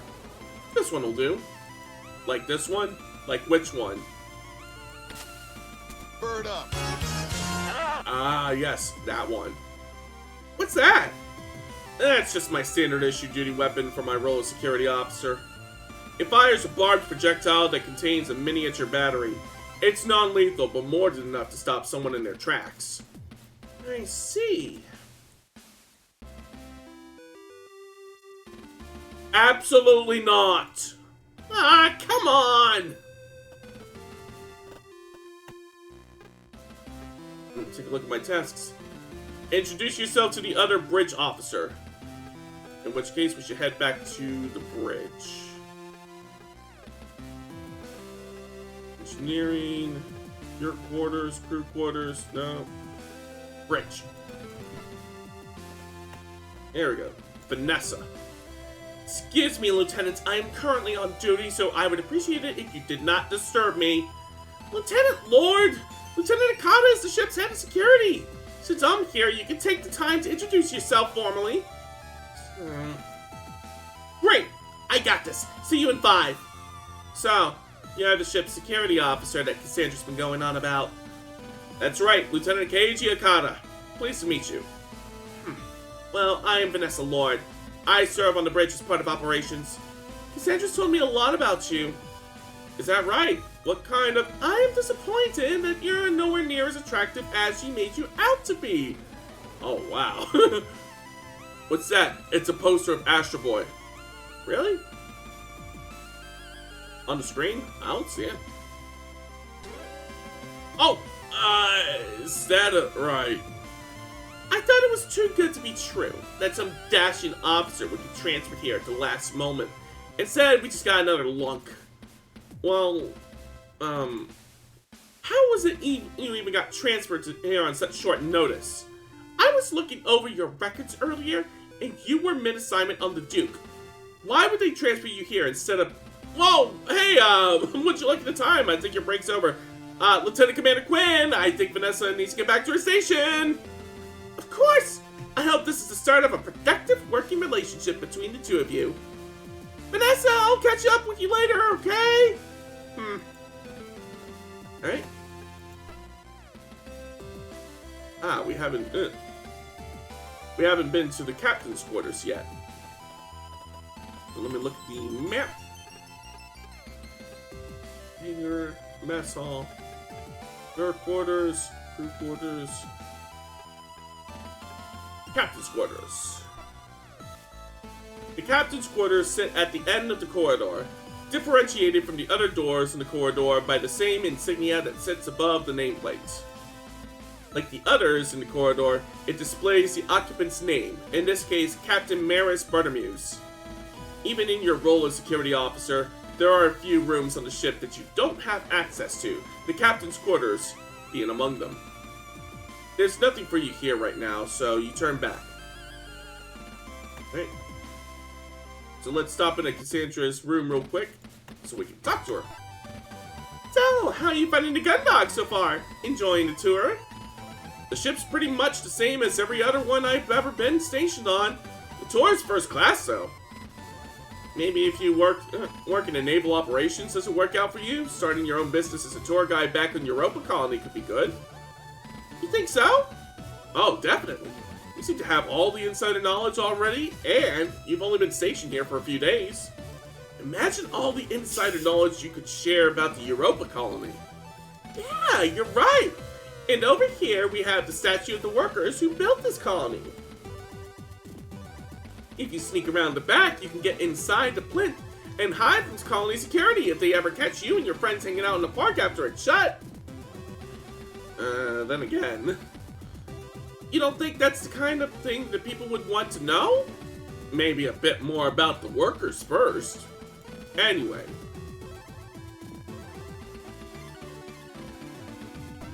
So, now that we're on the same ship, our shore leave will line up. Do you have anywhere you want to go? Anything you want to do?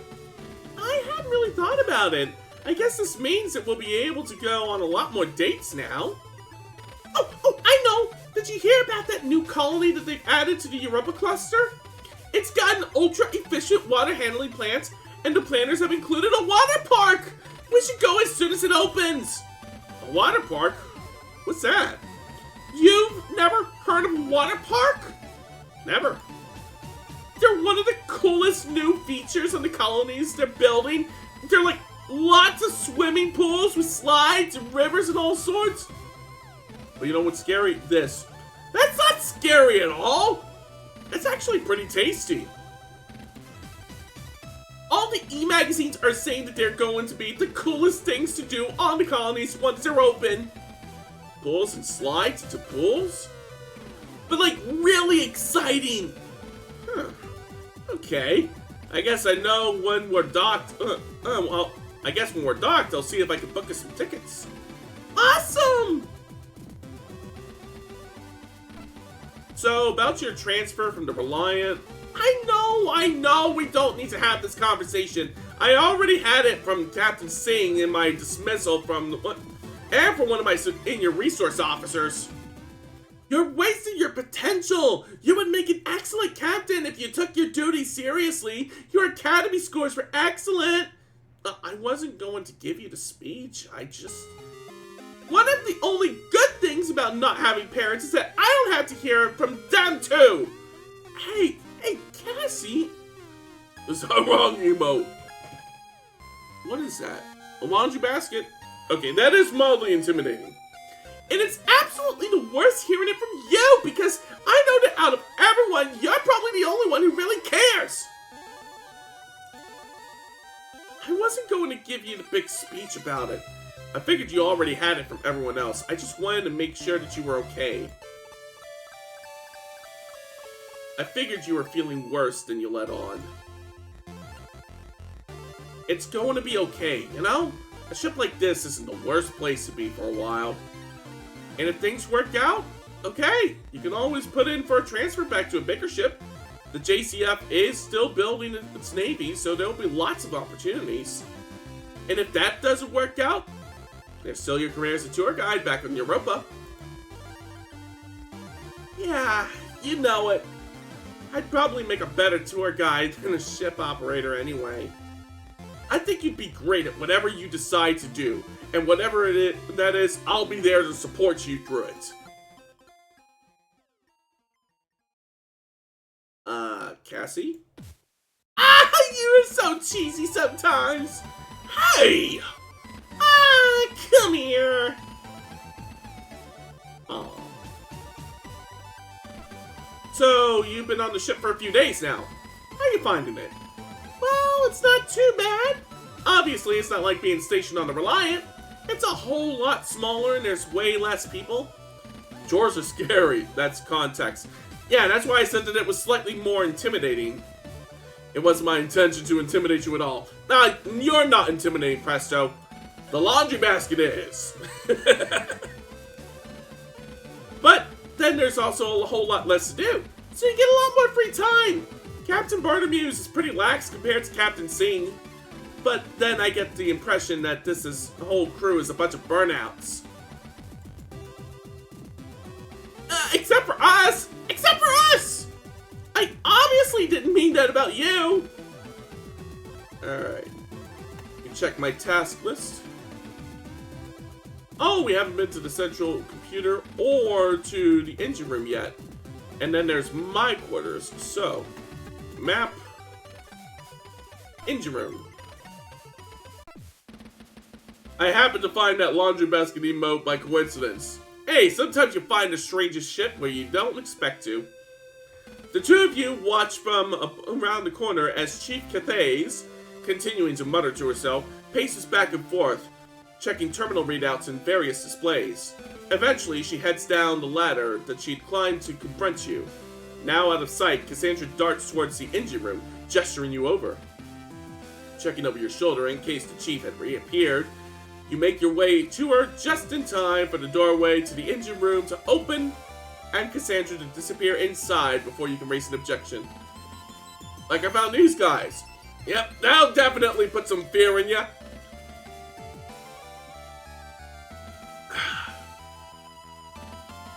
Well, it's gotta be better than staying here with the Chief. The room you find yourself in is of similar size to the area you had just left.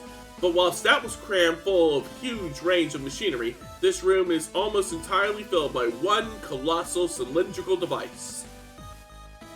The pulse of the engine is now a tangible sensation, as the vibration it emits shakes your whole body. By guys, I mean terrorists. That's basically what the creepers are, yeah.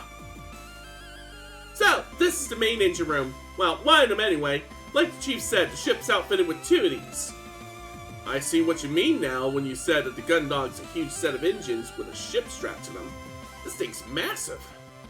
I know! I look at it and I feel like you could probably fit the rest of the ship in this room if the engine wasn't there.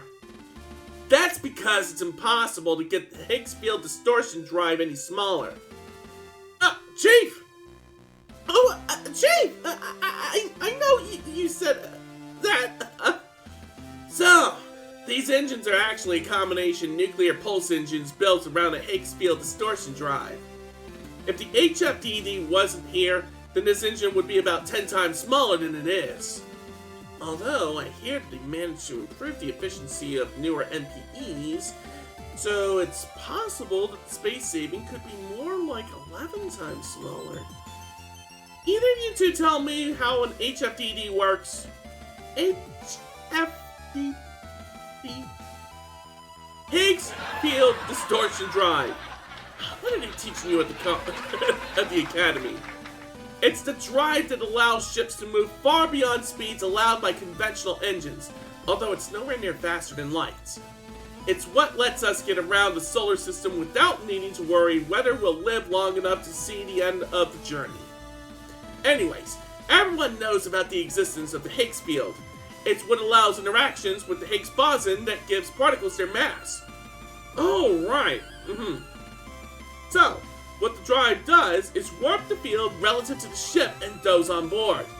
By doing this, it displaces the mass to a different area of space, but within the same relative As the chief continues on with her explanation, you glance at Cassandra and see a thinly veiled look of terror on her face. You can't blame her, as you feel much the same way caught in this impromptu lecture. Then, because the particles retain a relation with each other, and the general perception is that things are the same as normal. However, from an exterior perspective, the lecture drags on and you quickly lose track of the chief's explanation. Although you recognize the words she's saying, you can no longer make sense of the context, and they just come to seem like a meaningless string of sounds. Does that make sense? Yeah, so the field is, it's got the mass, which is pushed? No! How to put it? Okay, so, imagine the space is a ketchup packy, and you're the sauce. The sauce? Right, the sauce. Now, what the distortion drive does, it's like a thumb on the universe of the packet. It moves the sauce around by changing the shape of the packet to push the sauce. The packet is the universe where the sauce and the drive is a thumb? You got it! You quickly glance back to Cassandra and meet her eyes as she's doing the same thing. You know for certain that neither of you have got it. And that's why these engines have to be so big, to house the drive. Oh, it all makes sense now. I see. Yes, definitely. Great. Well, now that you appreciate the science behind it, I won't have to throw you out of here. Thanks, Chief. Anytime. Just remember, Lieutenant. Yes, Chief? Screw with anything and I'll throw you out the airlock instead. Yes, Chief. Sauce? Alright, next up, the central computer. You swipe your keycard through the card reader set into the terminal by the door leading to the central computer. The door doesn't open, and instead you hear a harsh tone from the terminal, which is now displaying an error message. Looking at its screen, you see a message displayed in large flashing letters. Access denied. Insufficient authority. This is no time for hot sauce! Oh, even with your security clearance, you won't be able to go into the main computer room. Because the staff is so small, the ship's computer handles a lot of the tasks that would normally be done by a crew. It controls a lot of really sensitive functions, so only the captain and the operations team are allowed access. Huh. I don't think any of the ships I've been on has had a computer system quite like this. The bigger ships usually have their computing distributed across multiple systems across the ship. But because they've also got larger crews, there are more people on board that are responsible for it. I think that because the Swift class is so small and there's such a limited crew, they need to assign more functionality to the computer. Because of that, it's a lot more vital that no one screws around with it. I see.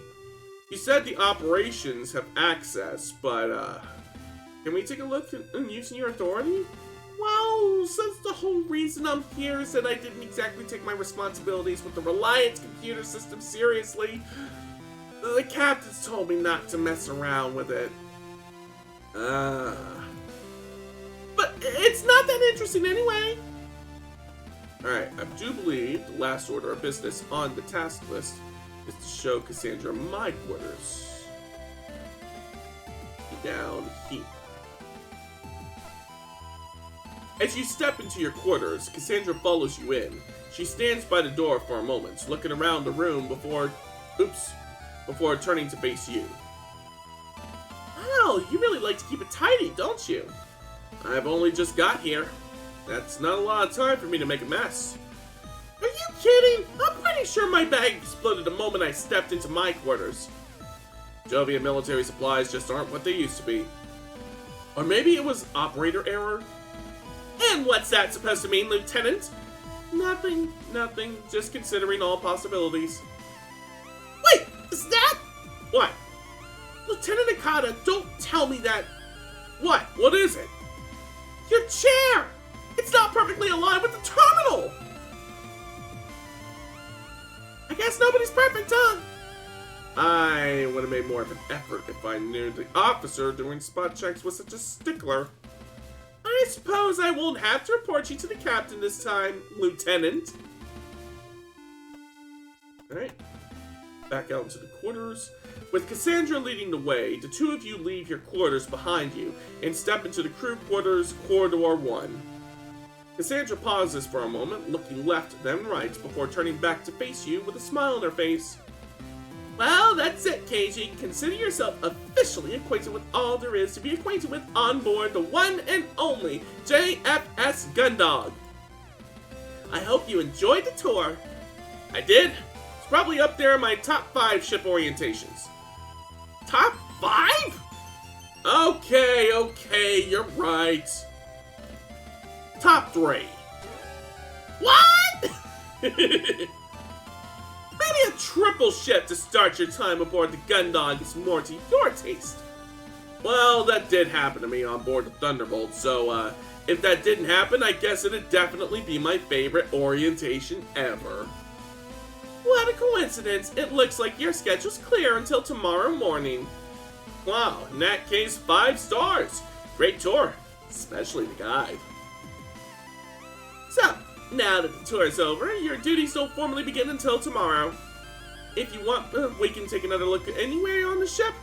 Or if you want to call it a day, that's cool too. I think that's enough for now. I should probably go over the mission logs before tomorrow and get an early night. I know the captain seems pretty relaxed, but I don't want to make a habit of late starts. So, I'm so responsible. I got the late shift tonight, so maybe I'll get a nap in too. Okay, I'll see you soon then. Well, look who it is. The cow-like coward. You don't even need to look beyond Cassandra to know who's standing at the entrance to the corridor. Although you'd recognize the mocking tone anywhere, the real giveaway is the nickname when you thought you'd escaped a long time ago. Hanson Cruz, or as you knew him, Cal-like 3. Of the members of the Cal-like squadron who had taken part in the battle, he had been the only one to return. Even then, that had only been after the ceasefire had been signed, a full 13 hours after he'd launched. From what you'd heard from the other crew members, he'd survived by playing a game of cat and mouse with the enemy forces in a debris field. By shutting down the majority of his systems and hiding amongst the wreckage, he'd been able to launch surprise attacks, taking down his pursuers one by one. When he came back to the Cal-like and saw your armored frame still suspended from its restraints, that he instantly blamed you for the squad being wiped out. If you had taken off when you were supposed to, he'd argued, the squadron would have been at full strength, enough to survive the surprise attack. No amount of technical data or arguing that it had been physically impossible for you to launch would change his mind. The destruction of the Cal-like squadron was on your hands. The worst bit was that you weren't entirely sure he was wrong. What's up, Lieutenant KG? You're not thinking of finishing your first day without meeting an old friend, right? When Haru told me that some lieutenant named Keiji Akata was our new security officer, I had to come and take a look. No way could it be that whimper back on the Cal-like.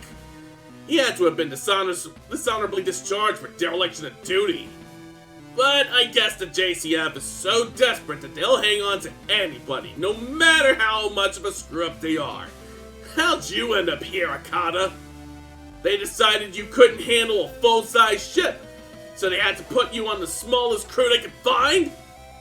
You instinctively make your hands into fists, but unclench them quickly before Hansen notices. You haven't been stationed on the same ship as him since the Cal-like, but you'd run into him a few times on board the colonies while you were both on shore leave. Each time had ended badly.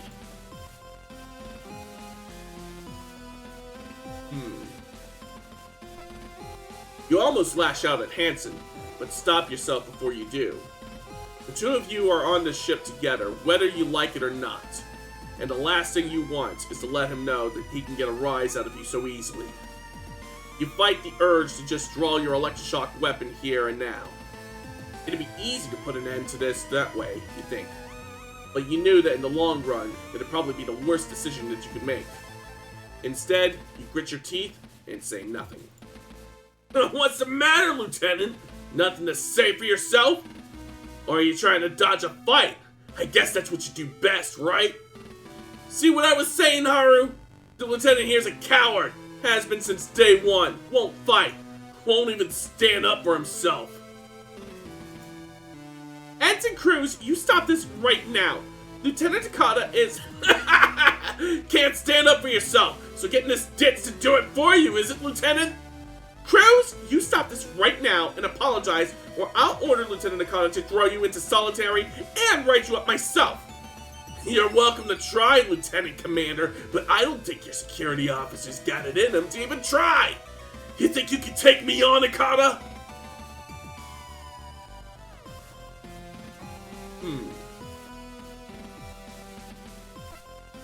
You step up to Hansen and place your hands at your hips, squaring directly up to him. You look into his eyes and wait for him to blink. A few 10 seconds pass, but eventually, he blinks first. You hold on to the sigh of relief for now. Ensign Cruz, that's a request from a senior officer. I suggest that you don't force the Lieutenant Commander to make it an order. You're so close that you could feel Hansen's hot breath on your face as he exhales through his nose and smirks. Why is that? Worried that you'd have to do what... Worried about what you'd have to do when I disobey it? Come on then, Lieutenant. What's it gonna be? You going to show me who's boss on board this ship? You gonna make me obey that order? You wanna think long and hard about what you're going to do, Lieutenant? Never know when you're going to need a friend like me. I mean, we're all crewmates here, right? I'm not heartless. I'll even help out losers like you if you've done me a solid or two. So maybe you should act like a professional for once. Or are you going to do something stupid and show the Lieutenant Commander that you're just as much of a screw-up as she is? You take a deep breath and...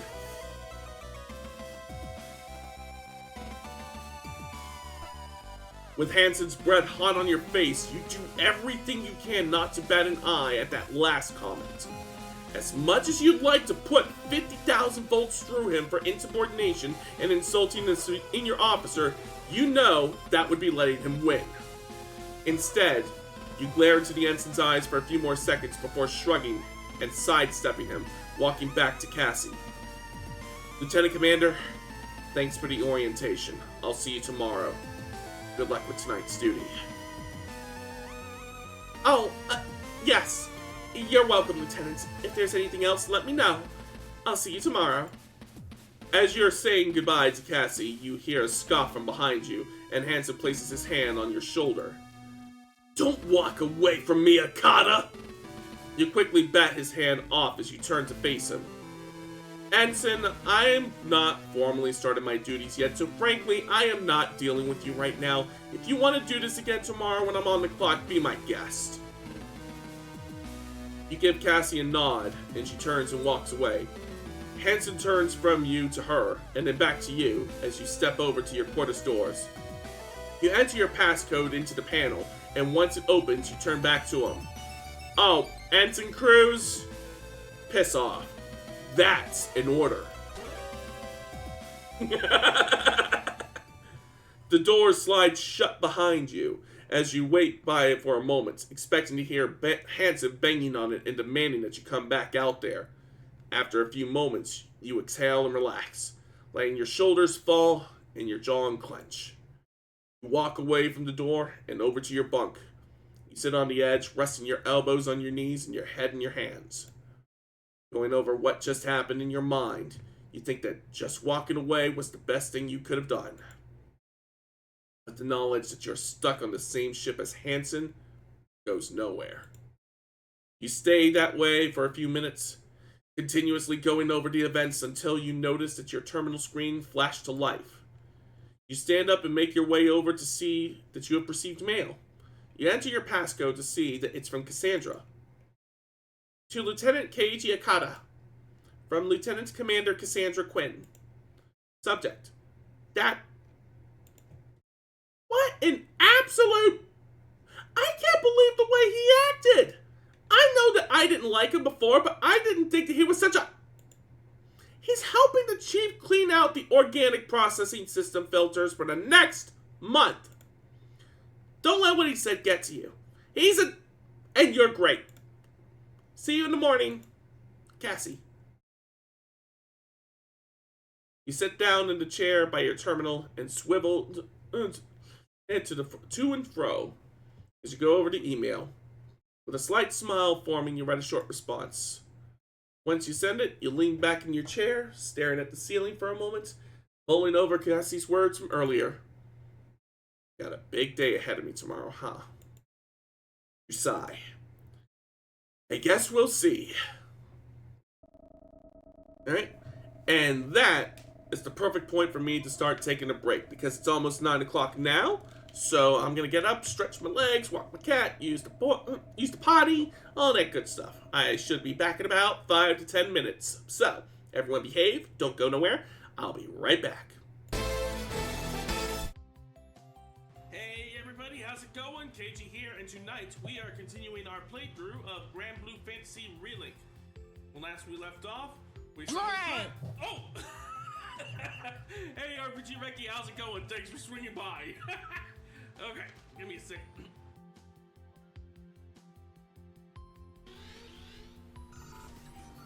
Break-in triggered. Bring Stabity! Bring Stabity! What the fuck kind of name is that? Bring Stabity! Someone on the production team was obviously smoking something. Bring Stabity! Bring Stabity! Bring Stabity! What the fuck? 3, 2, 1, go!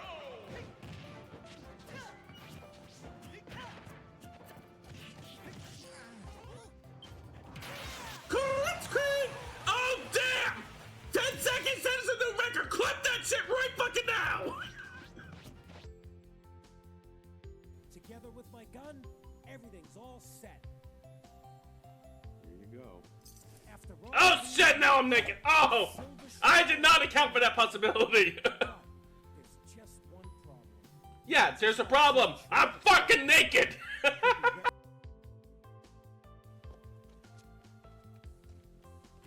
Ah! God! Fucking hell! Oh! Fuck you! Fuck you! Oh! Ugh! Ugh! Fuck! Attention all Diamond Dogs, I have an announcement to make. Revolver Ocelot is a bitch-ass motherfucker. He pissed on my fucking wife. That's right, he took his fucking cat dick out and he pissed on my fucking wife. And he said his dick was this big. And I said that's disgusting. So I'm making a call-out post on my twitter.com. Revolver Ocelot, you got a small dick. It's the size of this walnut. No sign except way smaller.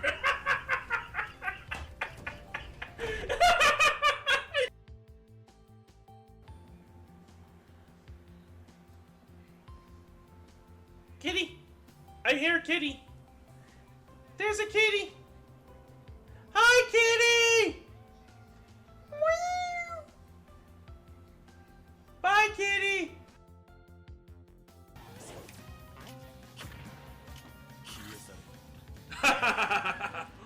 He tried to... Oh, don't tell me he rage quit!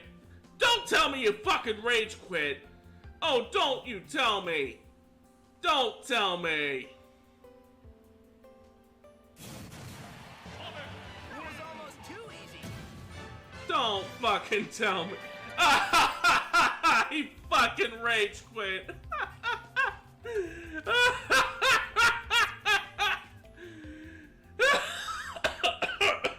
It's got me laughing so hard it's making the mouth on my fucking avatar disappear. Neener neener boo boo motherfucker.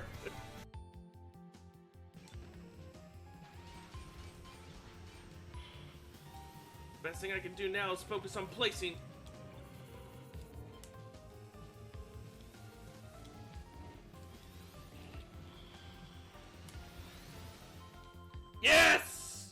made it to the end of the mini-pre. And in 4th place. Okay. Okay.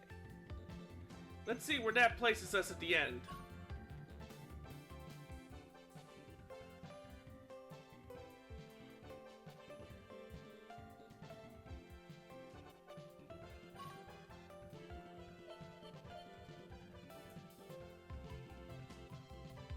Let's see.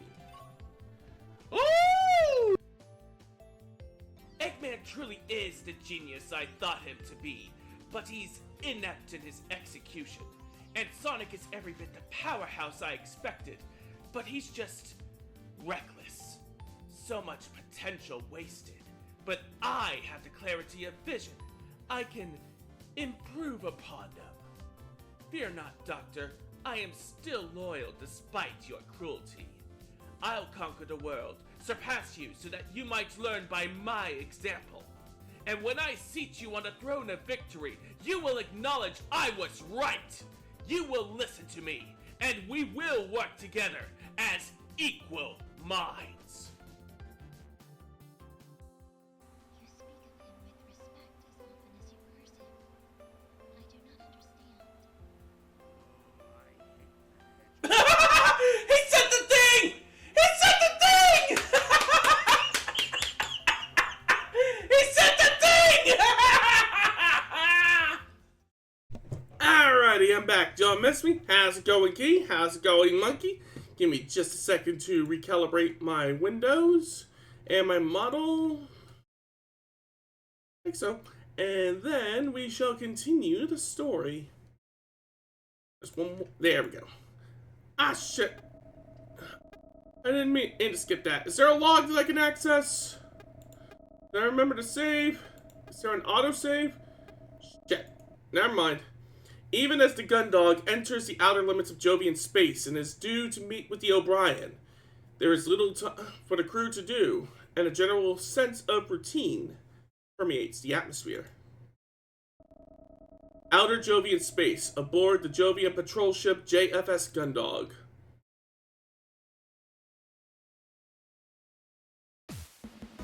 You're just finishing the last of your coffee as a shrill series of electronic pips begin sounding from your wristwatch.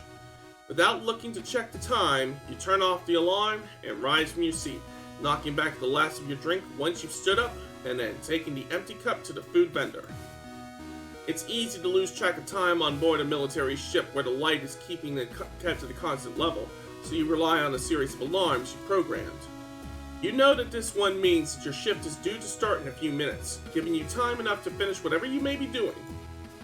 You place the cup back into the vendor, where the machine latches onto it and retracts it into a space that is quickly sealed by a sliding panel. As the sound of muffled whirring begins, you turn back to face the empty mess hall. Time to carry out the day's security checks then. Let's see. I need to stop by fire control, the hangar, and engineering to check that everything's going as it should. Okay. Engineering, fire control, and the hangar. Alright. Fire control's right here. So that's our first stop. You still feel a little bit awkward checking on fire control as part of the security reports. Although Dylan is always friendly enough, you can't help but feel like you're intruding on his personal sanctuary. It doesn't help that his headphones are so big that, short of shaking him, it's hard to get his attention. Well, here we go.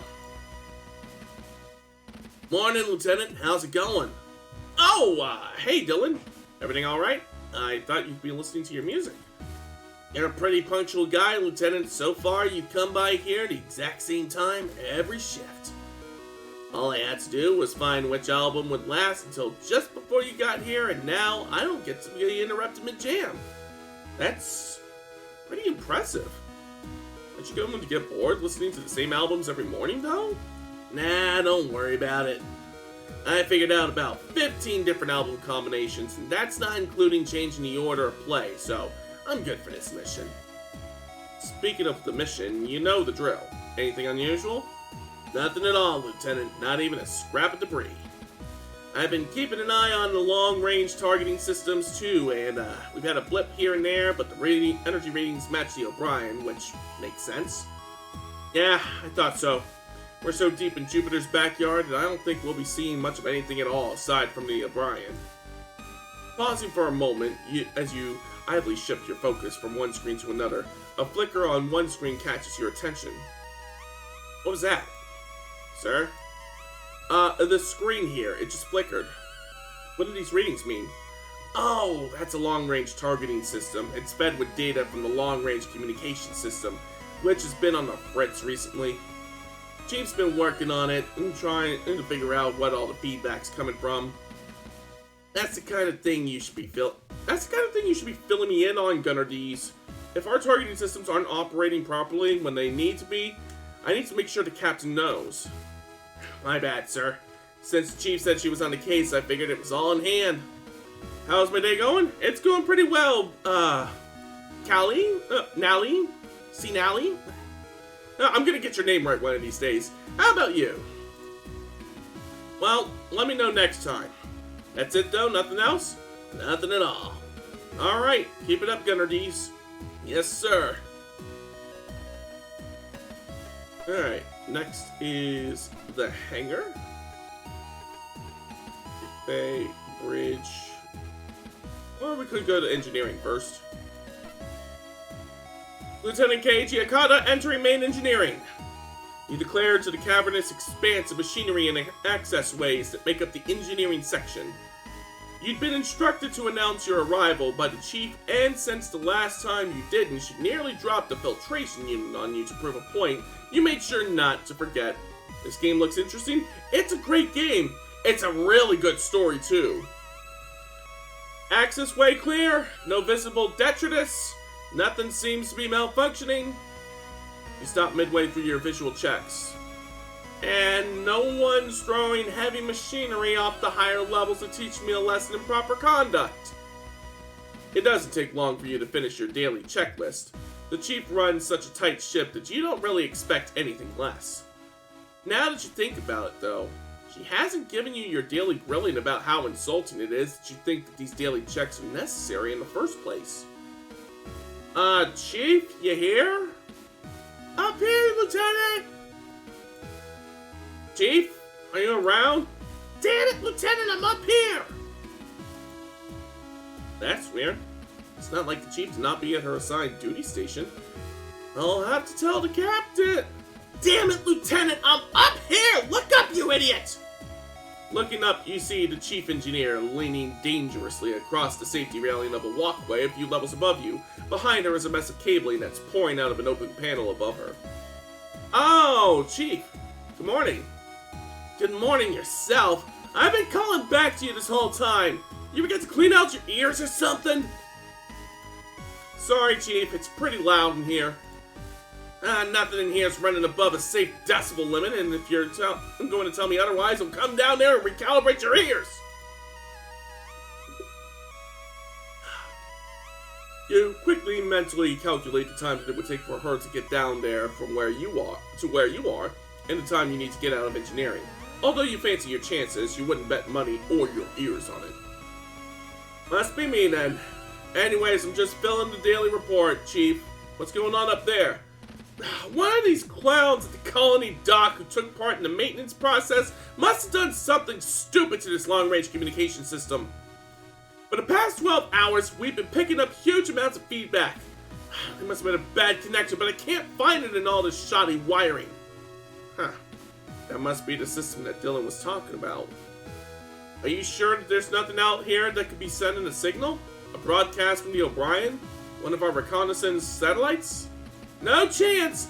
This feedback is way too intense. Even a standard broadcast shouldn't produce this much noise. Unless maybe they calibrated the long-range systems on the short wave bands. In that case, the sensitivity would be off, so it would... Chief? Huh? Oh, yeah, like I was saying, there's nothing around here that should be kicking out a signal, like, with this kind of capacity. It's like it's picking up something with an amplitude and frequency 10 times higher than our standard equipment. Which could be the result of a processor loop, or maybe I should check out the initial conversion driver next. Okay, well in that case, Chief, I'm going to let the captain know, okay? Huh? I'll put that in my report for the captain, alright? Oh, yeah, sure. I was going to let her know when I'd fix it, but those dolts have done a real number on this, so it's gonna take longer than I thought. Alright, thanks for the heads up. Alright. Last thing to check on the checklist is the hangar.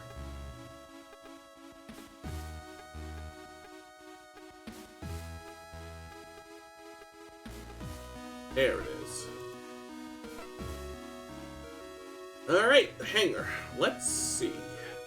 Although you take the first few stairs normally, by the time you reach the hangar entrance, you're skipping almost every step.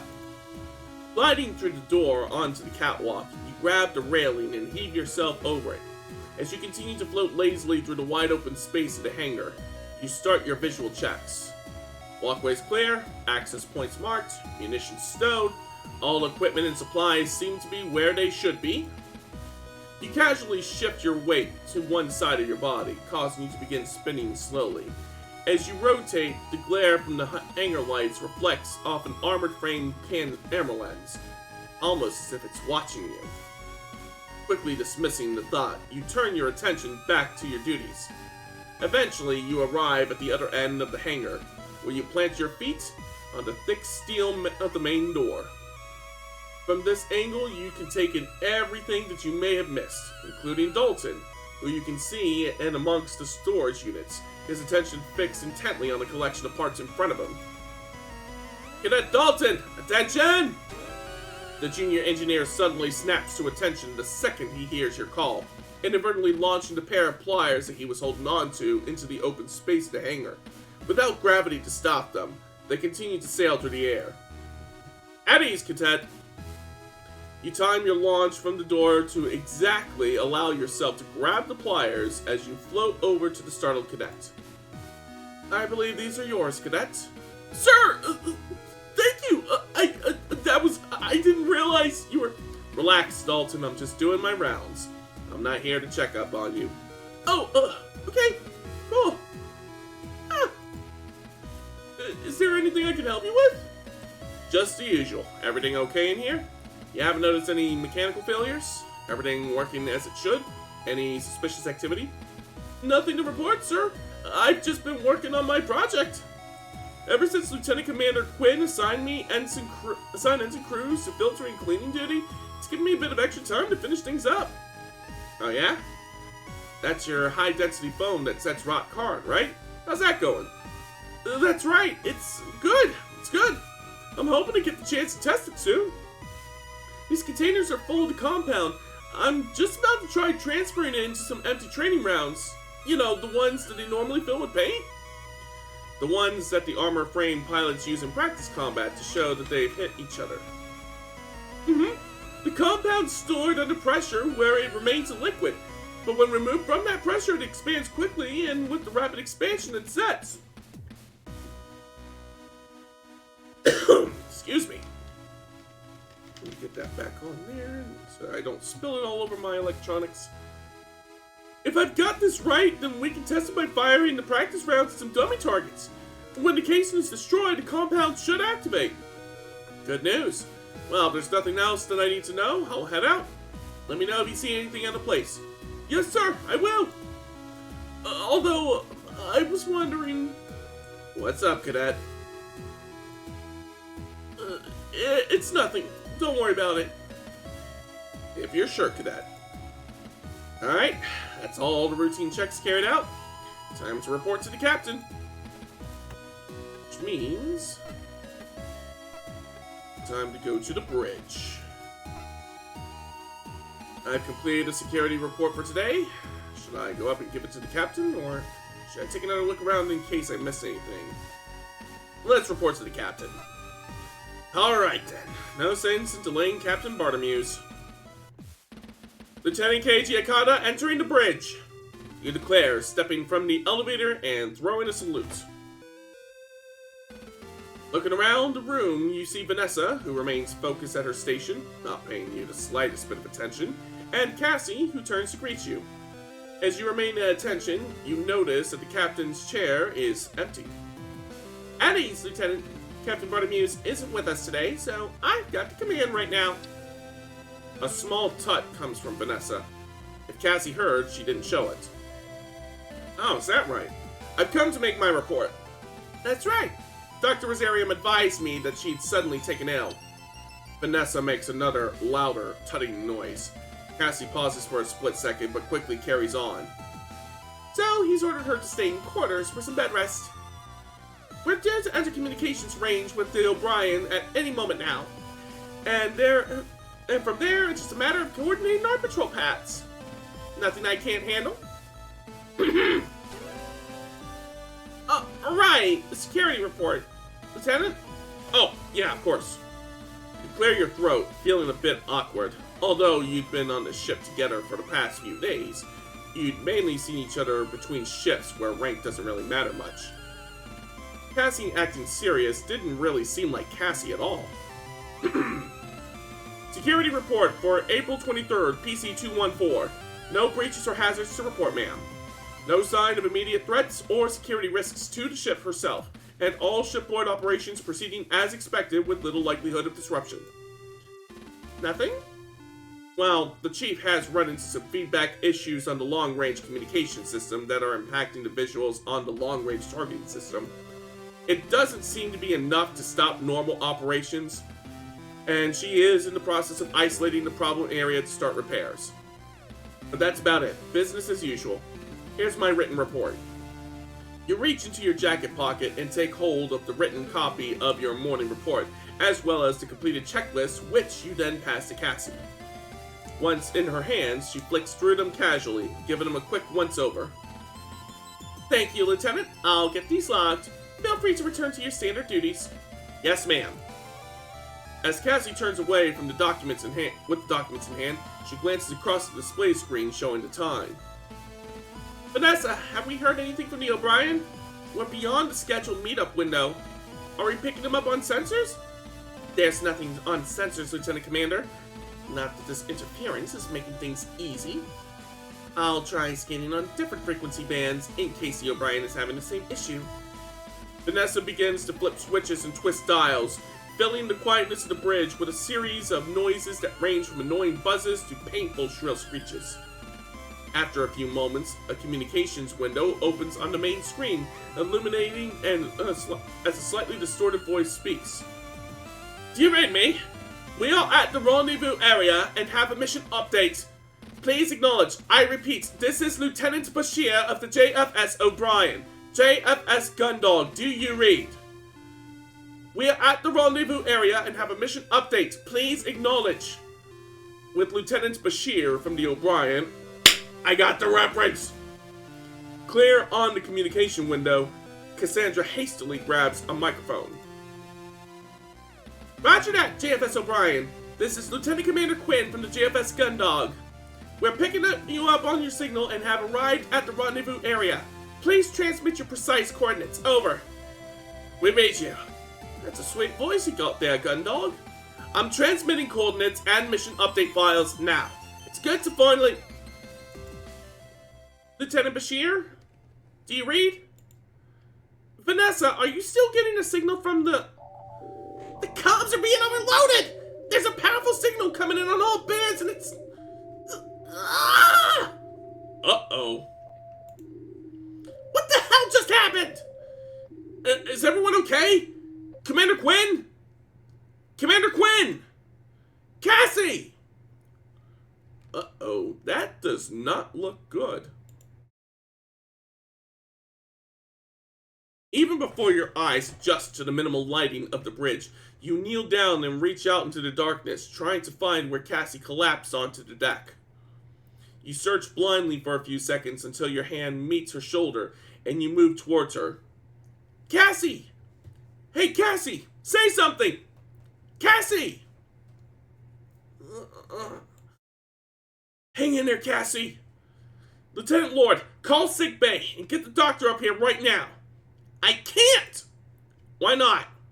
The ship's entire system has been knocked offline. Even the emergency backup systems. It's all offline.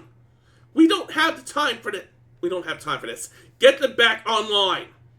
You rise quickly and dash over to the elevator, slamming your hand into the call button. I'm going to take Cassie down to the sick bay. You can, aside from your voice, the whole room remains totally silent. Most conspicuously absent is the whirring of the elevator that would normally direct you to sickbay. You rapidly press the button for the call button in frustration. Idiot! What part of offline do you not understand? Quinn's not going anywhere until at least the backup systems are online, but that can't be done from the bridge. What do you mean? How do we get them back online? It's an emergency failsafe. If there's a critical failure with the central computer and it can't function properly, then the entire ship will be shut down. Then it enters a lockdown mode until it can be rebooted. All areas are sealed in case the shutdown is the result of an enemy action. Then, the main computer and engineering needs to be physically rebooted to restore any sort of access. Of course, since this is a security system, you should know all this. You grit your teeth to stop yourself from snapping back at Vanessa. In the heat of the moment, all thought of process and procedure had left you completely. All you'd been thinking about was getting Cassie to sickbay. Placing your head in your hand, you pinch the bridge of your nose and try to focus. Right. But isn't the order to reboot the central computer given from the bridge in that situation? Why did you say we can't? 2 reasons. First of all, this lockdown shouldn't affect backup systems. But for some reason, everything seems like it's offline, which means there's no internal communication system right now. Secondly, even if we did have the internal communication system, access to the central computer requires input codes which are normally known only by the captain. Or, in the event that the captain is incapacitated, the second in command. Vanessa turns to look at Cassandra, who shifts slightly. As she continues to talk, you head back to Cassie, kneeling beside her and placing her in the recovery position.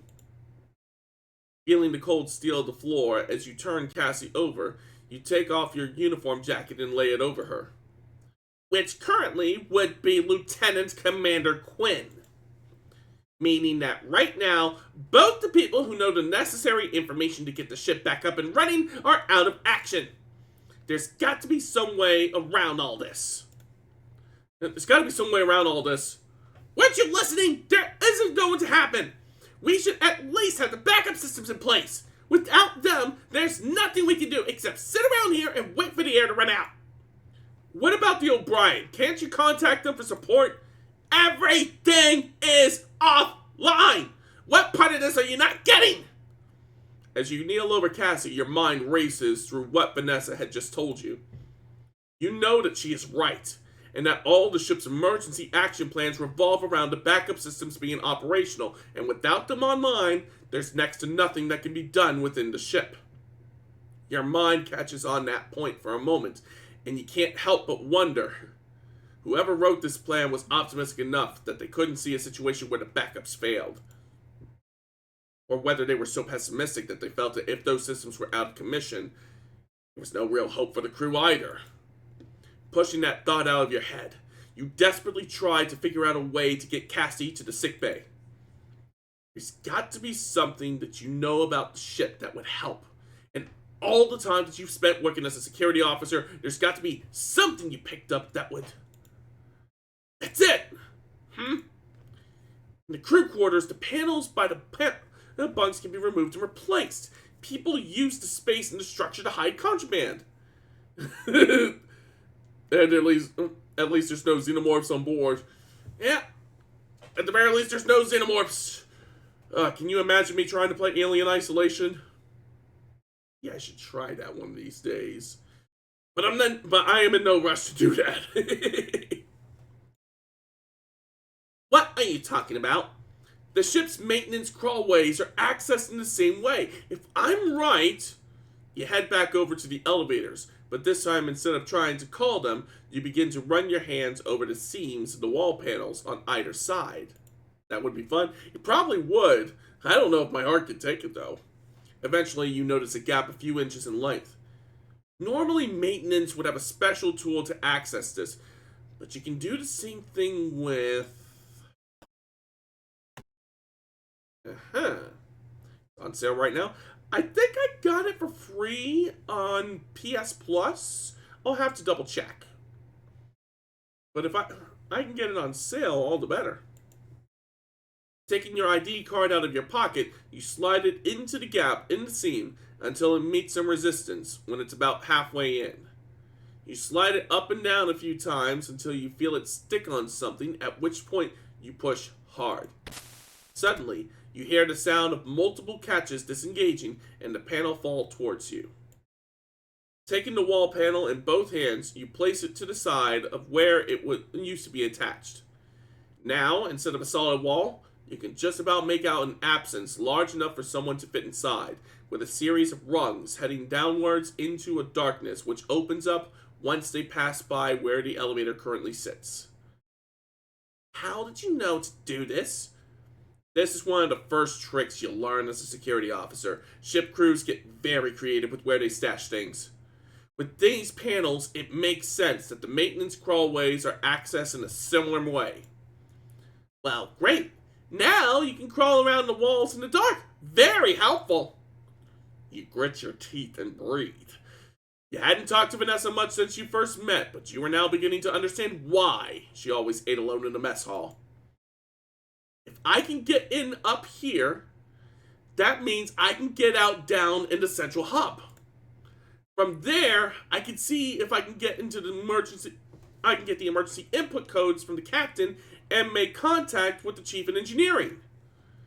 Do you really think that you could solve this by clambering around inside the walls? Even if you can make it into the central hub, the rest of the ship will... Lieutenant Lord, would you... Shut up already! Hold on, I clicked off the window.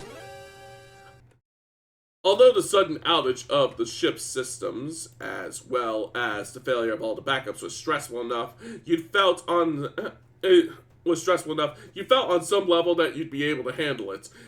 It's just a mechanical failure, something the chief was probably working on at this very moment. What you couldn't deal with was Vanessa's attitude. I get it, alright? I get it! Everything's offline. Message received, loud and clear. But I am not going to sit around here and do nothing but listen to you whine while everyone else on the ship is counting on me to do something. Not this time. I'm surprised that they took them this long to make Alien Isolation 2. Yeah, I reckon they had to work out the licensing deal before they were able to actually make any announcements on that, much less get it started. Vanessa's mouth hangs open in shock as she tries to stammer out a response, but you quickly cut her off. Now, I am going to leave you here and get this fixed. You can either sit there and wait for the air to run out, or you can get your head out of your ass and start helping! Vanessa continues to gape at you in disbelief, completely taken aback by your outburst.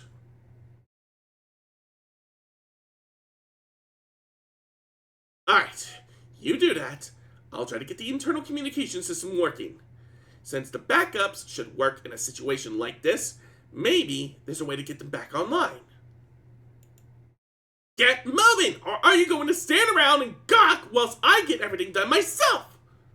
You inadvertently sigh loud enough as you turn around and reach into the crawl space, grabbing a rung, and then placing your foot on the one lower down.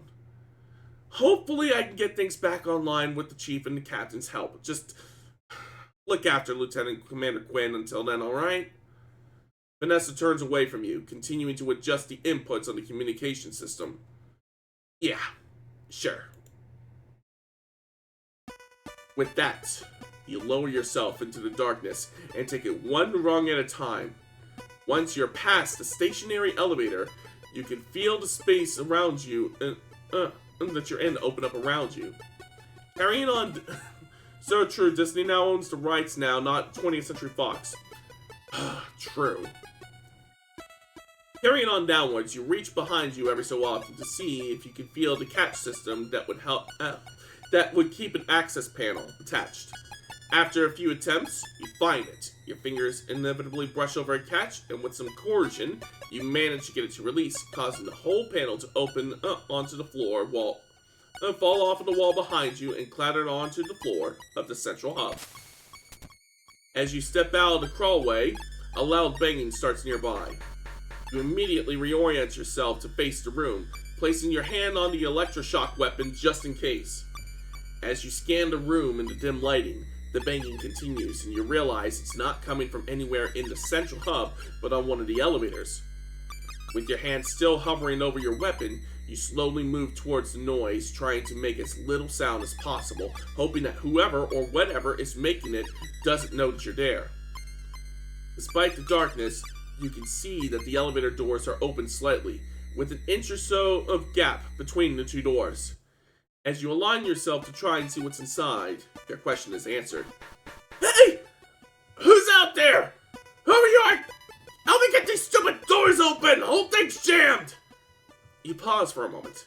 You haven't seen Hanson since the other day outside your quarters. I know you're out there! I heard you! Get over here and help me get these doors open! Hey! What are you waiting around for? As Hanson continues to call out, you size up the situation.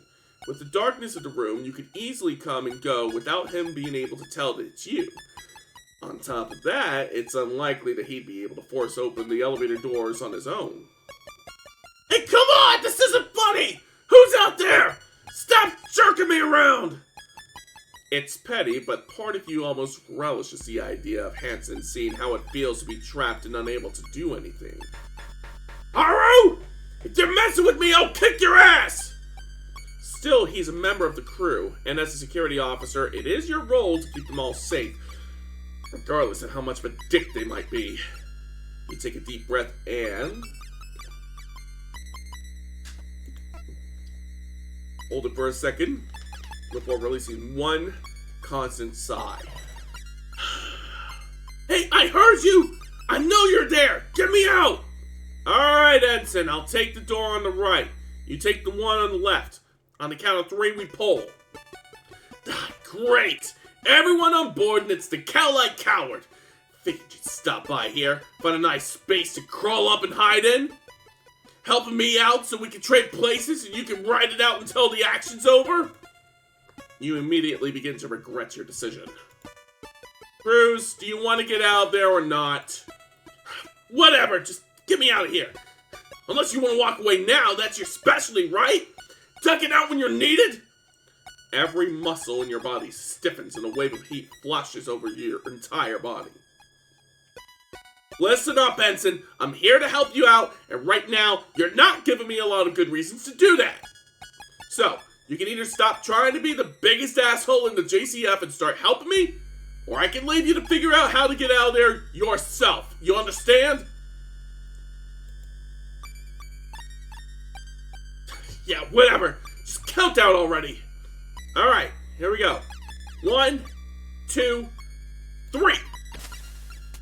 It takes the two of you a few attempts, but finally you manage to push the doors open to the point where Hanson can make his way through the gap between the two of them. Free of the elevator, Hanson dusts himself down and looks around whilst adjusting his jacket. So, what the hell's going on here? What happened to the ship? Why has everything stopped working? There should be backups or something, right? You pause for a moment. Despite having been on the bridge when everything went wrong, you probably have as much of an idea as Hanson would. Honestly, we've got no idea. I was on the bridge when it happened. We made contact with the O'Brien. There was this flash, and then Commander Quinn got knocked out.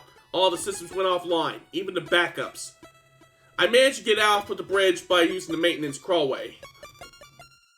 Now, we're trying to figure out a way to reboot the computer to get everything back online. Just great. I knew this ship was a hunk of junk the moment I stepped on board. You said you guys had a plan to get things up and running, yeah? Yeah, kinda. Ah, great. You can handle that. I'm gonna go check on the crew. Have you seen Haru? No, I haven't run into them. Okay then, I'll try their quarters. With that, Hanson heads into the darkness towards the four-side thoroughfare. He stops briefly, turning to face you. Lieutenant. Thanks. Whatever. The pilot quickly turns on his heels and disappears into the darkness. Don't mention it. Alright. Take a look at our checklist. Find a way to reactivate the gun dog. Alright, so we were told that the Gundog could be reactivated through the computer room, which we need to get to through engineering. As you leave the central hub and enter the long corridor that comprises the aft thoroughfare, the first thing you notice is the sound of your footsteps on the metal flooring ringing out and echoing down the corridor. Normally, the vibrations from the engines would dull this noise, and it would be barely perceptible over their low and steady rumble. You'd gotten to the point where you didn't even notice the constant noise at the end of the ship. But now that the corridor is silent, its absence hits you.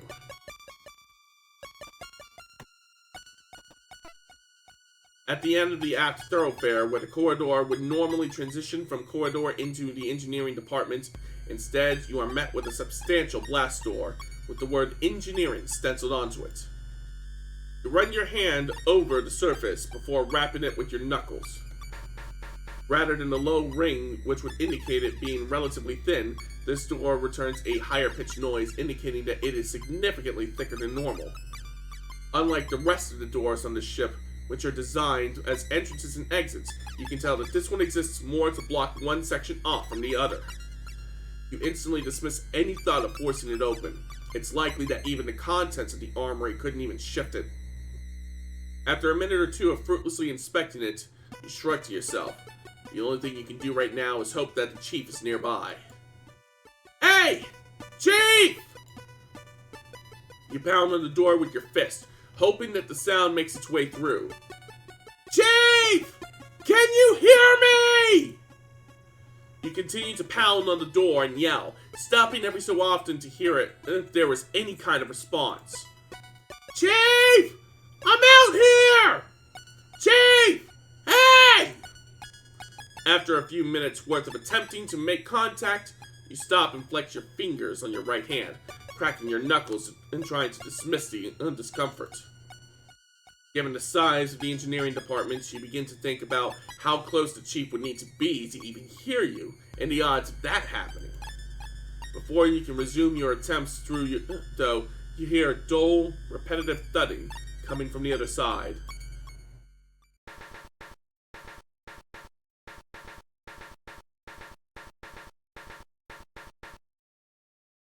Chief! Can you hear me? I'm out here! You call, pressing your ear up to the blast door to see if you can hear an answer. Instead, you just hear the same dull, repetitive thudding. At first, it seems random and erratic. But the longer you listen, you begin to realize there's a pattern.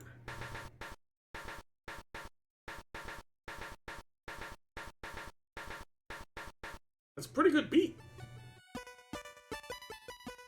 Ah, that's great. But what does it mean? In defeat, you slam your fist against the door one more time. Chief! I don't know if you can hear me, but I'll try to find a way to get in there with you. At least I know someone's in there. There's gotta be some way I can get in touch with them. Send them a signal. Maybe there's something I haven't thought of yet. An emergency communication system? Something that's not tied to the ship. Think!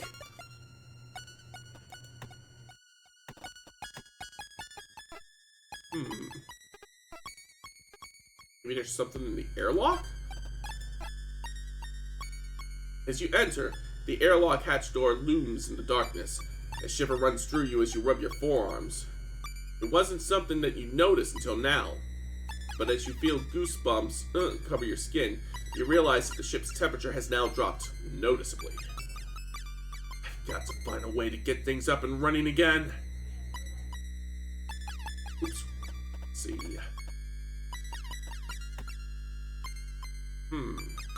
Dead. No time for stargazing anyway. Emergency spacesuits for use in the event of ship depressurization, failure with life support systems, or if the crew is to abandon ship. Got distress beacons and close-range radios installed for rescue situations. Hopefully I can get this solved without needing the extra air supply. The O'Brien's probably just out of reach for a short-range radio. If we were closer to Jupiter, we could probably get a signal.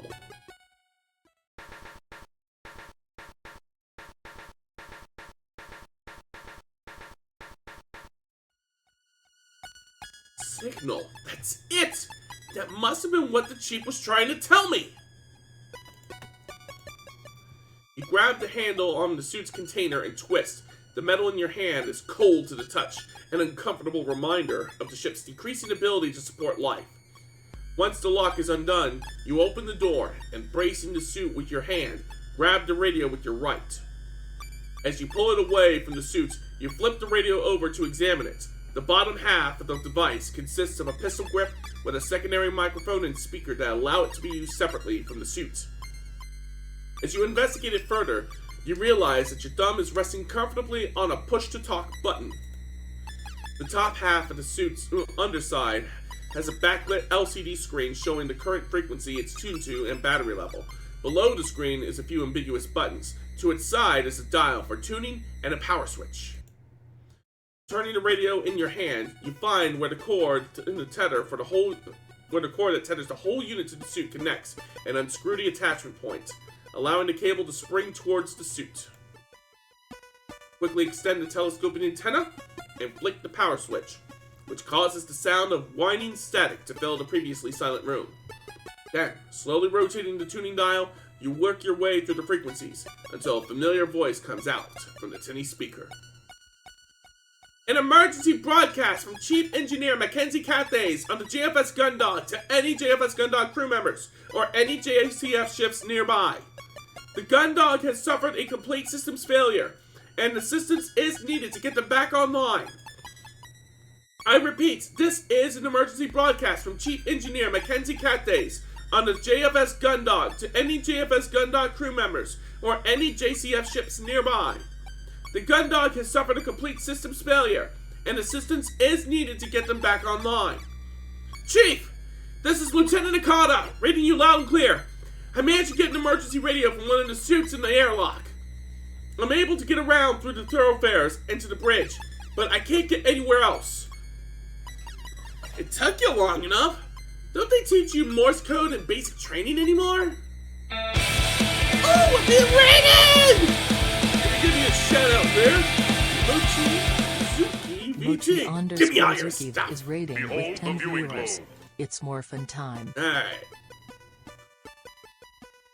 Let's see here.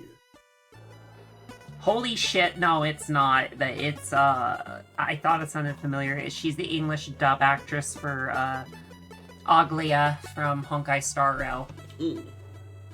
Oh, wow. I'm kind of God.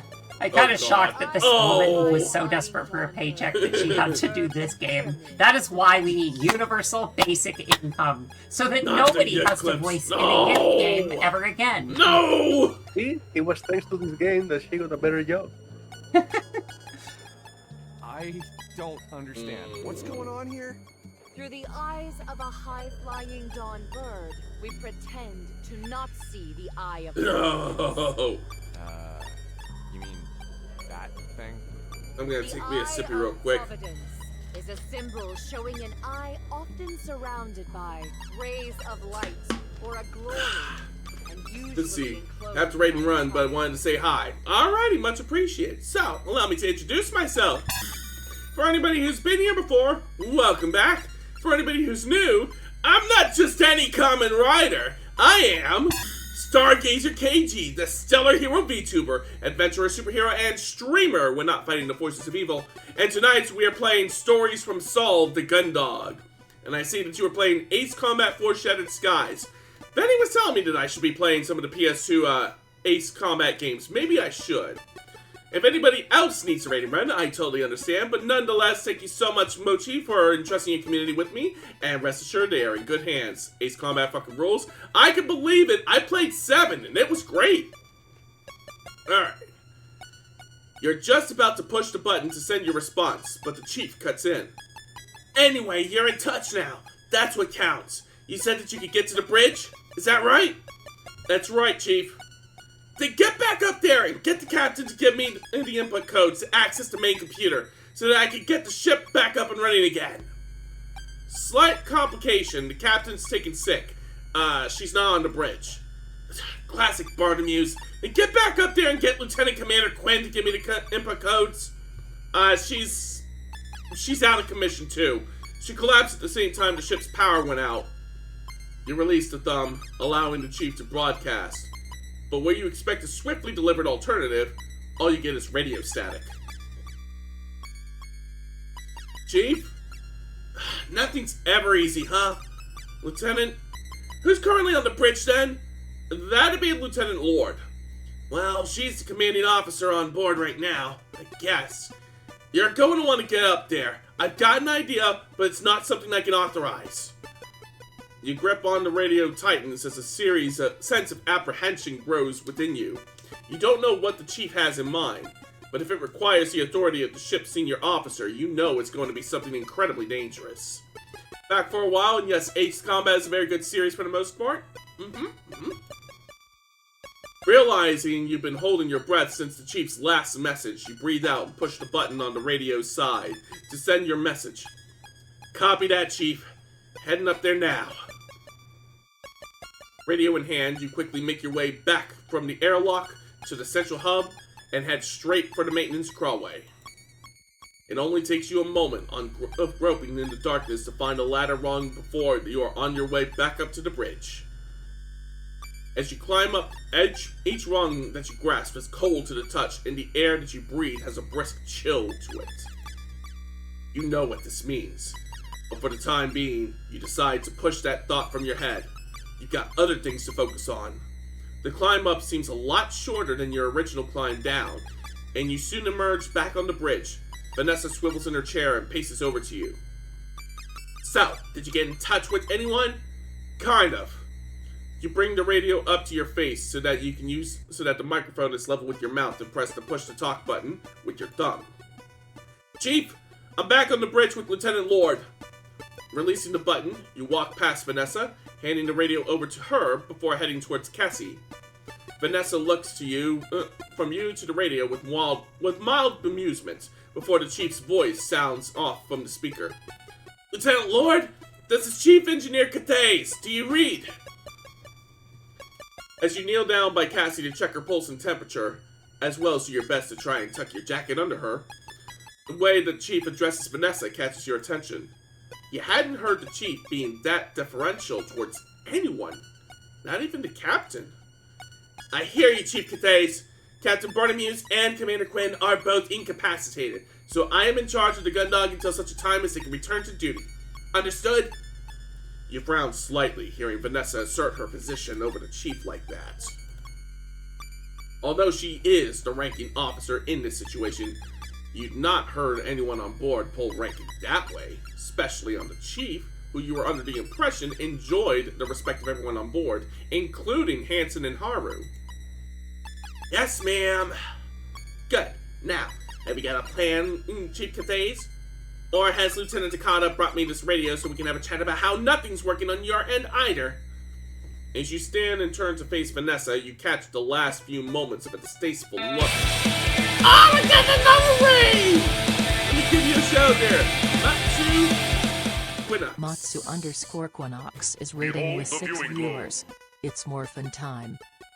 Greetings! Cool skeleton. I'm a skeleton. Throw me a bone. I have to make skeletal puns or else I fail my duty as a pony figure. I am not laughing, by the way. I am very cross. You are so laughing. Julia 20, but I want to be on the list. The list is not a reward. It is a punishment. I want to be on the list too.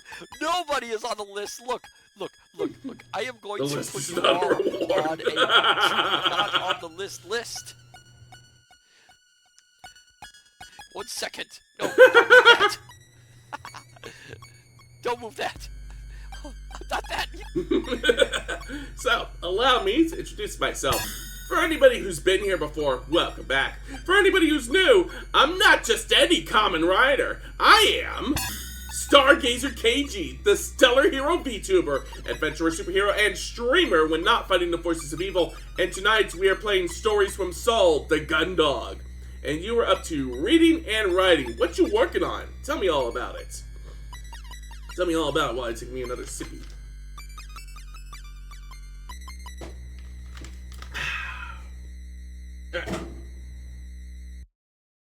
Ooh, excuse me. As you stand and turn to Vanessa, you catch the last few moments of a distasteful look that she had been making at you while your back was turned. and you do your best to bite your tongue. Yes, ma'am. Lieutenant Nakata has explained to me that both the captain and Commander Quinn are out of action.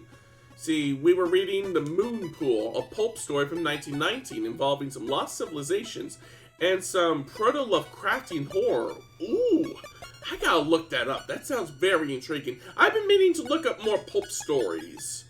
And some hot-blooded heroes. All the better. If anybody needs a rated run, I totally understand. But nonetheless, Quinox, thank you so much for entrusting your community with me, and rest assured, they are in good hands. So, I'm aware neither of one of them will be able to give me the input codes required to reactivate the central computer.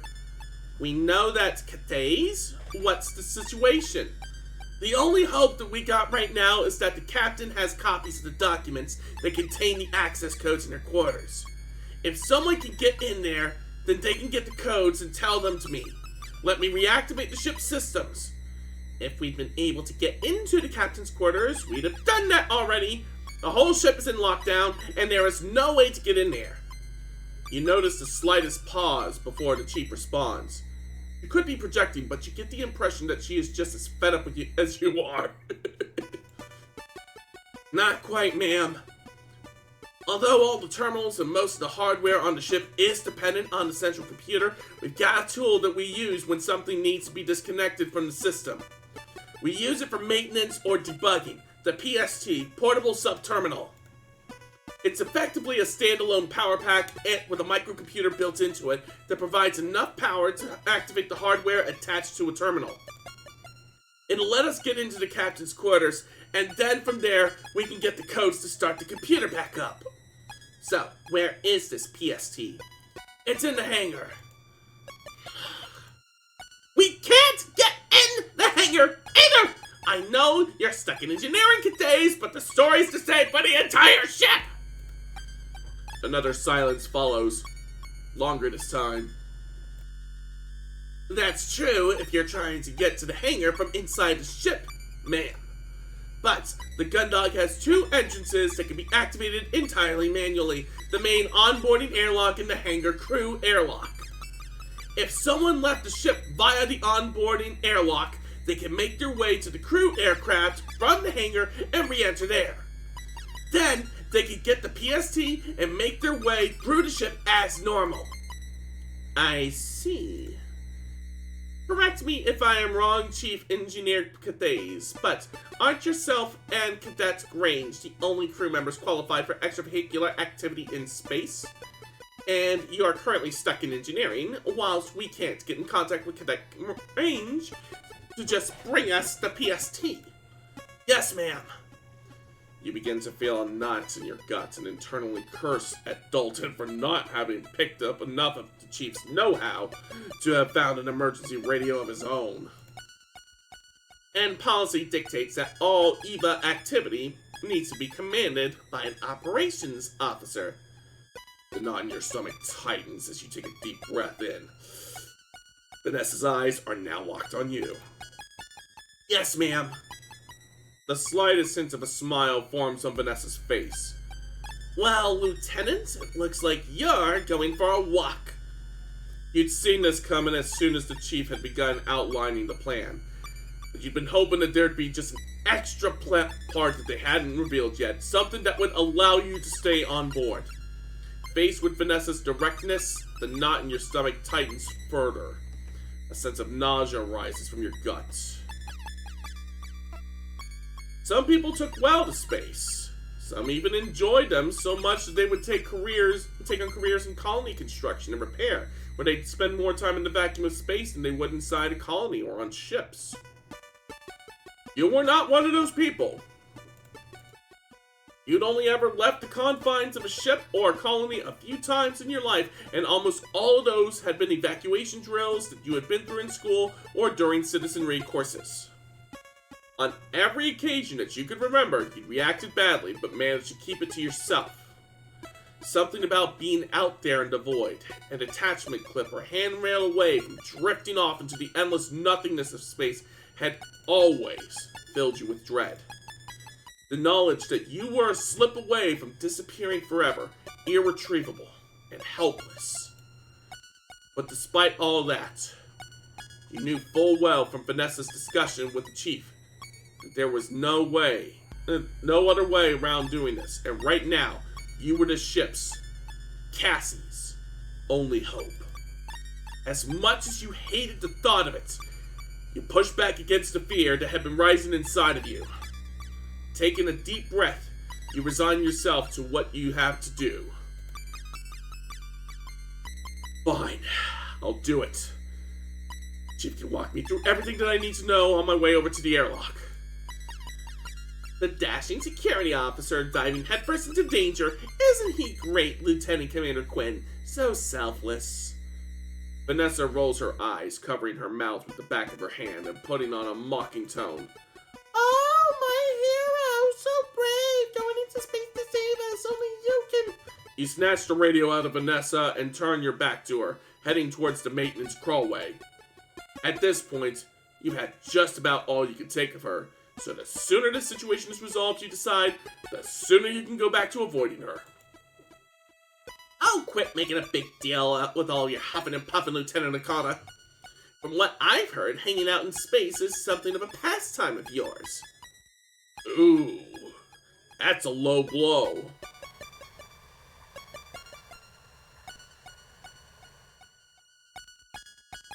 With that comment, you feel like your heart's dropped out of your chest. You quickly spin back to face Vanessa. Lieutenant? Reining in the flash of anger you had just felt, you silently shake your head as you turn back and grab a hold of the first rung on the crawlway's ladder. Chief, I'm on my way to the airlock now. Walk me through what I need to know. Wait! With one hand still on the ladder rung, you pause and turn around. Yes, Lieutenant Lord! You just about managed to ask through gritted teeth. Don't you think that you're forgetting something? Doing your best to suppress the urge to scream that you could feel the building inside your chest, you pause for a moment and stare at Lieutenant Lord, trying to puzzle out what kind of mind game she's playing. Lieutenant Lord, if there's... Before you finish, Vanessa rolls her eyes and turns on her heels, walking back over to Cassandra and squatting down. You almost yell out when Vanessa lays her hand on Cassie's hip, but you stop when you see that she withdrew a keycard from Cassie's skirt pocket. Holding it between her thumb and forefinger with a flourish, she waves it at you as she stands up and walks back over to you. The central computer can only be accessed by the captain or members of operations. Good luck getting in there without this. Vanessa casually tosses the card, which you grab out of the air. Alright, we got another ad break coming up, so I'm going to go ahead and get that going. So I'm going to put it on my BRB screen, so that way nobody misses any of the story, and we'll be back in a few minutes. Too bad you can't add your own win poses. True, but at the very least, the win pose for the heroic fighting style is definitely me. Stellar, fuck you!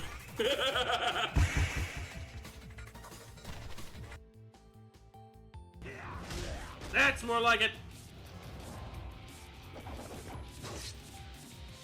Ooh, it's my biggest fan! Oh, damn it. Fucking hurricanes. If we could shoot them down, we would. But we can't, so we don't. Number 9. Florida man gets tired of waiting at hospital, steals ambulance, drives off.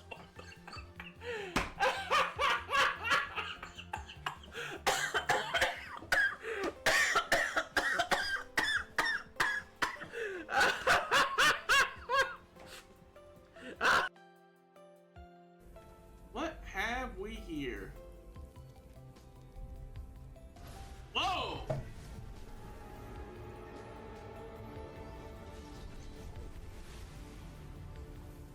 The prophecy was true.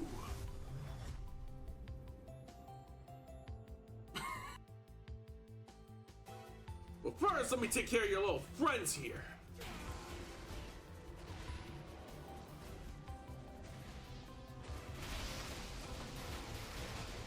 There we go.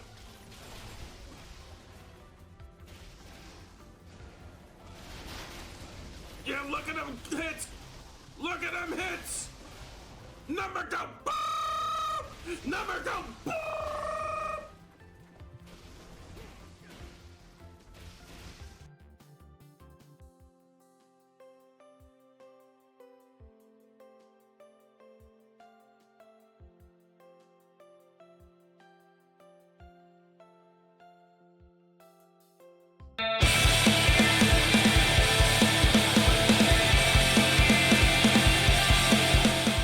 Flame Chocobo is rating with 1 viewers.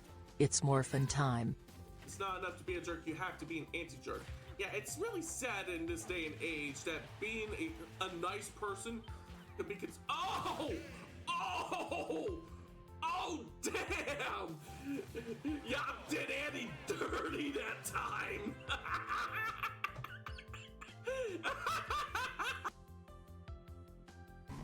Alright. No more room for error.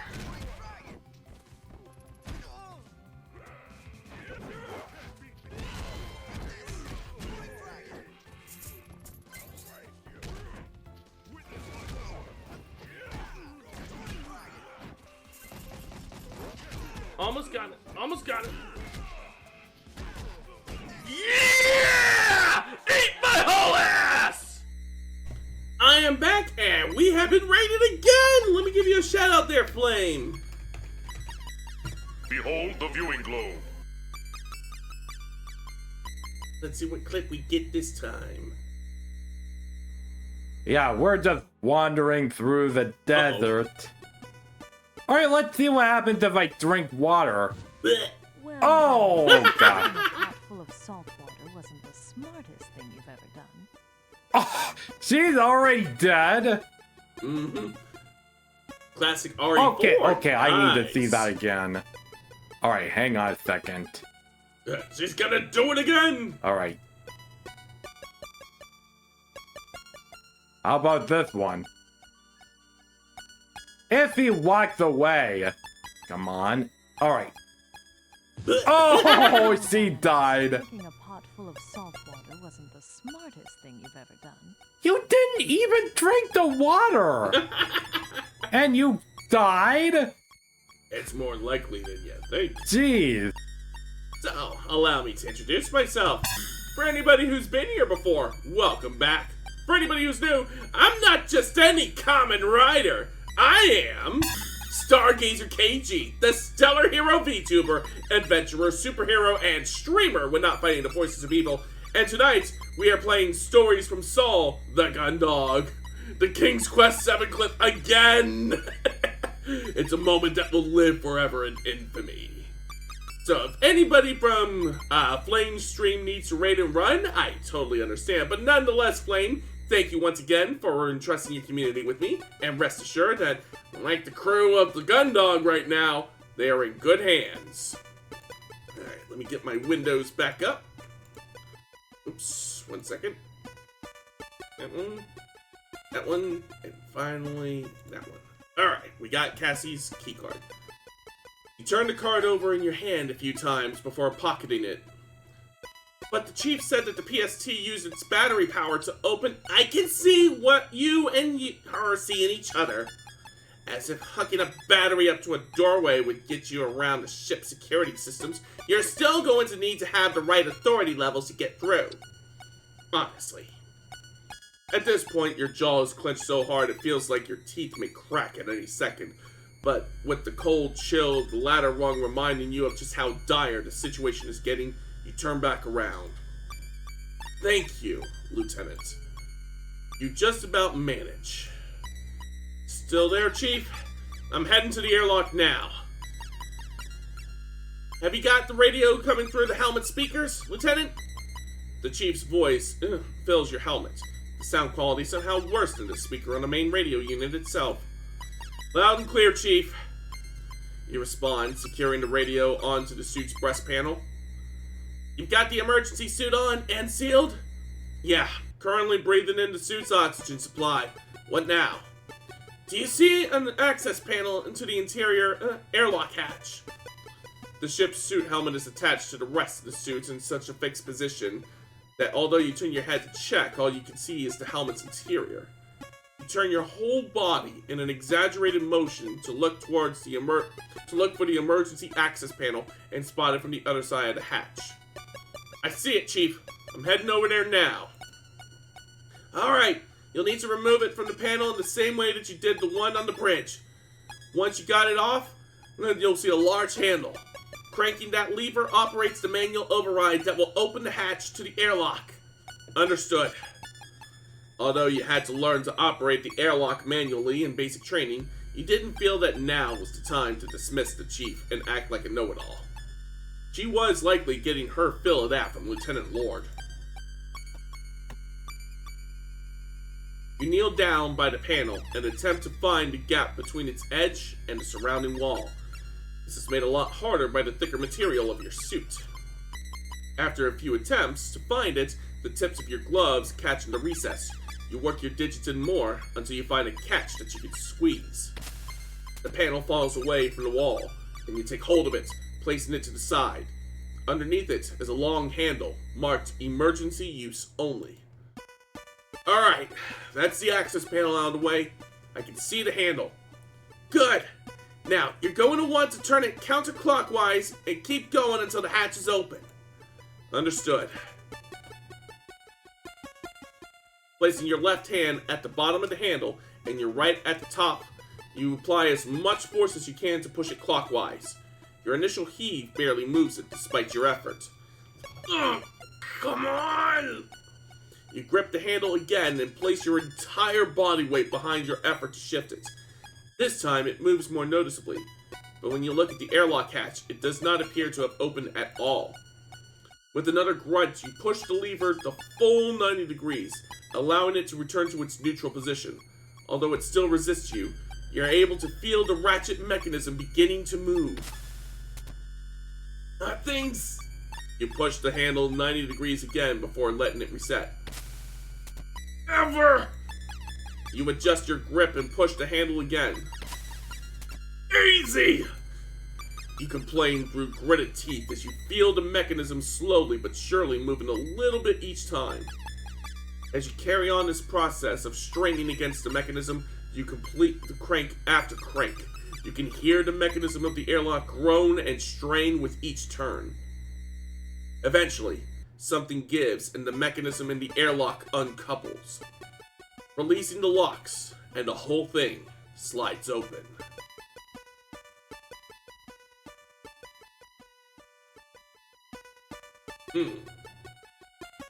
You can feel the sweat on your brow and curse that you put on the suit beforehand, preventing you from wiping it off. Okay, Chief, I'm heading into the airlock chamber. What's next? You'll see a similar panel on the opposite end of the hatch inside the chamber. Same deal, but in reverse. Makes sense? Okay. Once inside the airlock chamber, you spot the identical access panel and quickly get to work. Unfortunately, it's just as hard to close the hatch as it was to open it. Interior hatch is closed. Now what? You try to keep your breathing under control as the inside of your helmet begins to heat up, reminding you of another reason you've never been fond of them. What you're going to need to do next will be to vent the air in the chamber and then open the exterior hatch. To start with, the Chief walks you step by step through the processes required. Although you remember most of this from training, you're thankful for the help, as a few parts had slipped your mind. Carry on following the Chief's orders, until with one final monumental heave, you get the exterior hatch open. You step away from the lever, and head over to the opening. Seeing the stars in front of you, rather than through a terminal or a view screen, fills you with the familiar dread that you had felt on the bridge.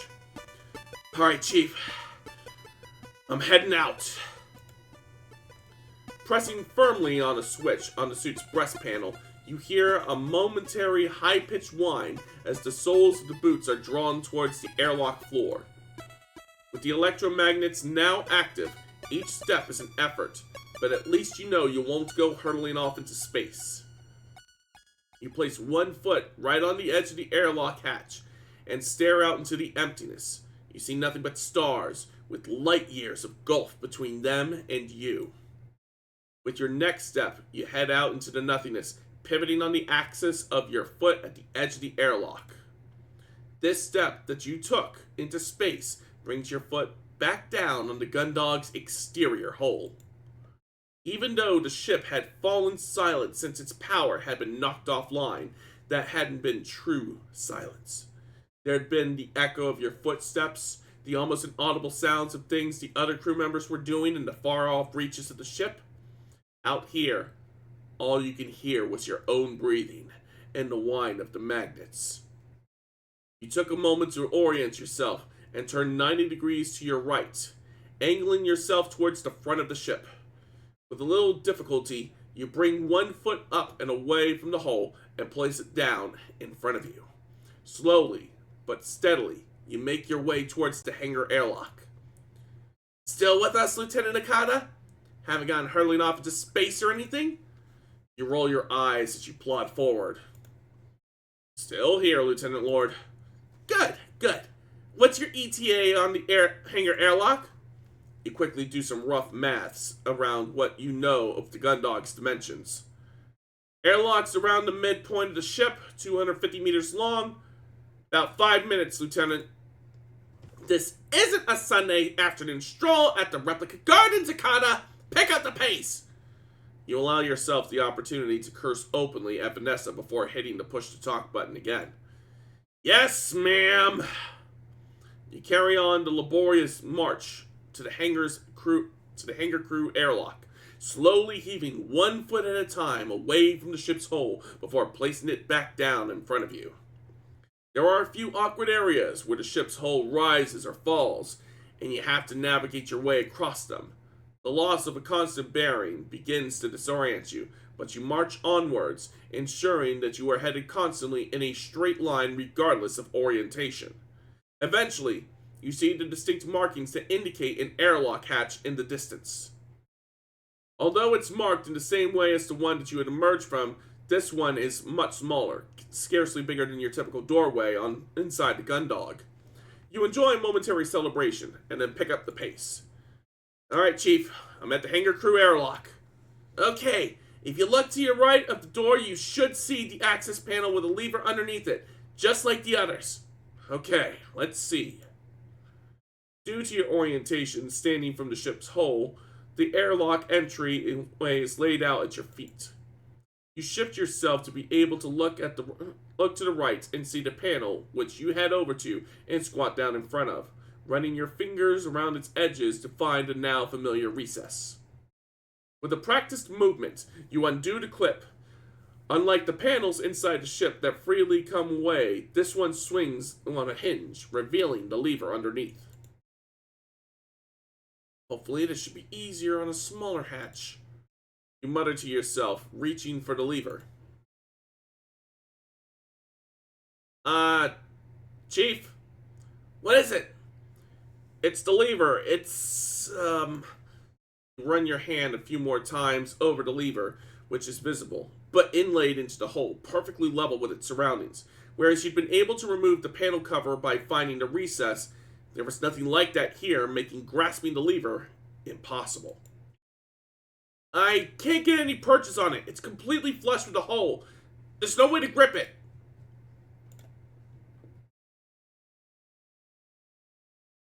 Chief? Lieutenant Lord? Do you know what the current security code is? Of course I don't. They're like the emergency input codes. Only the captain or the second in command knows them. Why? Chief Engineer Cates, I asked you a question. There's a moment of radio static, but you can hear the chief's sigh through the crackle and distortion.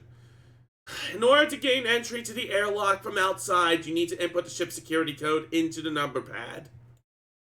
It's an analog locking mechanism, but you still need the code.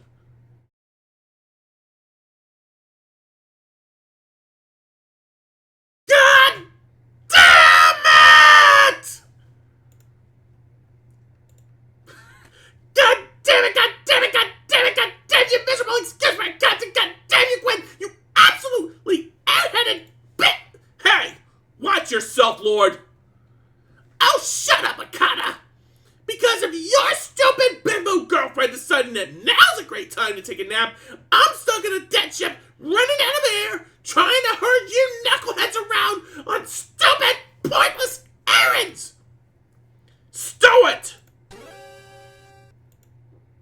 I am not a big fan of this either, but right now, we are the best hope this ship's got! So, if you could put a lid on that gigantic bitch act for 5 minutes and help us figure out how to solve this, we can... How dare you! I said stow it! 5 minutes, Lieutenant Lord. Then once I am on board, I can handle the rest of it myself. Then you can go back to pretending that you're the most important crew member. I need to call it a night, so take care, everyone. Alright, have a good night, Ross. This is insubordination. Alright, you two, that's enough. Both you and Vanessa snap into silence with the chief's interjection. Before either of you could start up again, she carries on in a commanding tone. Lieutenant Lord, do you know how long this security code is? Do you know the punishment for addressing a senior officer like that? No, ma'am, I do not, but if it gets Lieutenant Akata on board the ship any sooner, I'll say it's worth it. Do you know how long it is? It's 4 digits. Thank you. Now, do you have any idea? Of course I don't have any idea. It's Quinn's responsibility to generate and set these kinds of codes. Oh, by the way, if you ever want access to my quarters, the passcode for the lock is our anniversary. It's pretty much the same passcode I use for everything. I think I might know it. What? I said I think I might know it. It's... You rack your brain trying to remember the dates where you and Cassie first visited the Europa amusement park. It was... Thankfully, I had written it down. 0, 2, 1, 1. Aha! You quickly punched in the 4-digit security code and hit the enter key. As soon as you do, the lever rises from its recess. Haha! Yes!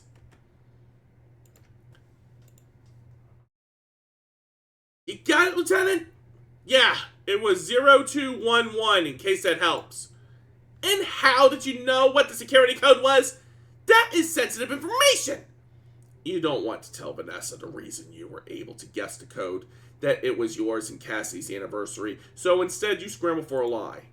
It's the passcode for Lieutenant Commander Quinn's quarters. I can't believe it! Those codes are supposed to be secure! How could she... For the time being, Lieutenant Lord, how about we just focus on the fact that I am able to get into the hangar? Shifting your position away from the number pad, you squat down by the raised lever. Taking it in both hands, you find it much easier to crank than the ones on the main airlock, and in no time at all, the exterior hatch to the airlock is open. As you step inside the ship, you find yourself in a chamber almost identical to the airlock you had left earlier, with the exception that it was much smaller. Moving quickly now, you close the exterior hatch behind you and follow the inverse process that you'd carried out to leave the ship, pressurizing the chamber with oxygen and opening the interior hatch. In a few short minutes, you're back inside the familiar space of the ship's hangar, and you remove your helmet, happy to be breathing something other than the suit's oxygen supply. You then disengage the electromagnets before removing the suit completely, making sure to take the radio with you. Now unencumbered by its bulk and in the low gravity of the hangar, you gently drift towards the equipment storage, the uneasy silence surrounding you.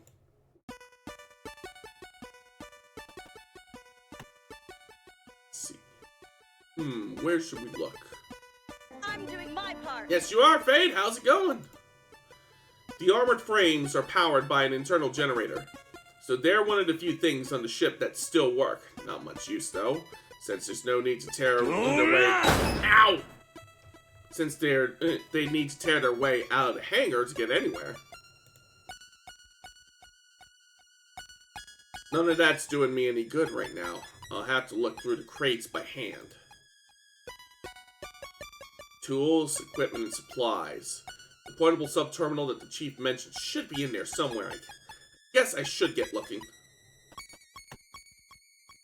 Let's see. If that PSC is going to be anywhere, it'll be amongst all the stowed equipment and gear, so...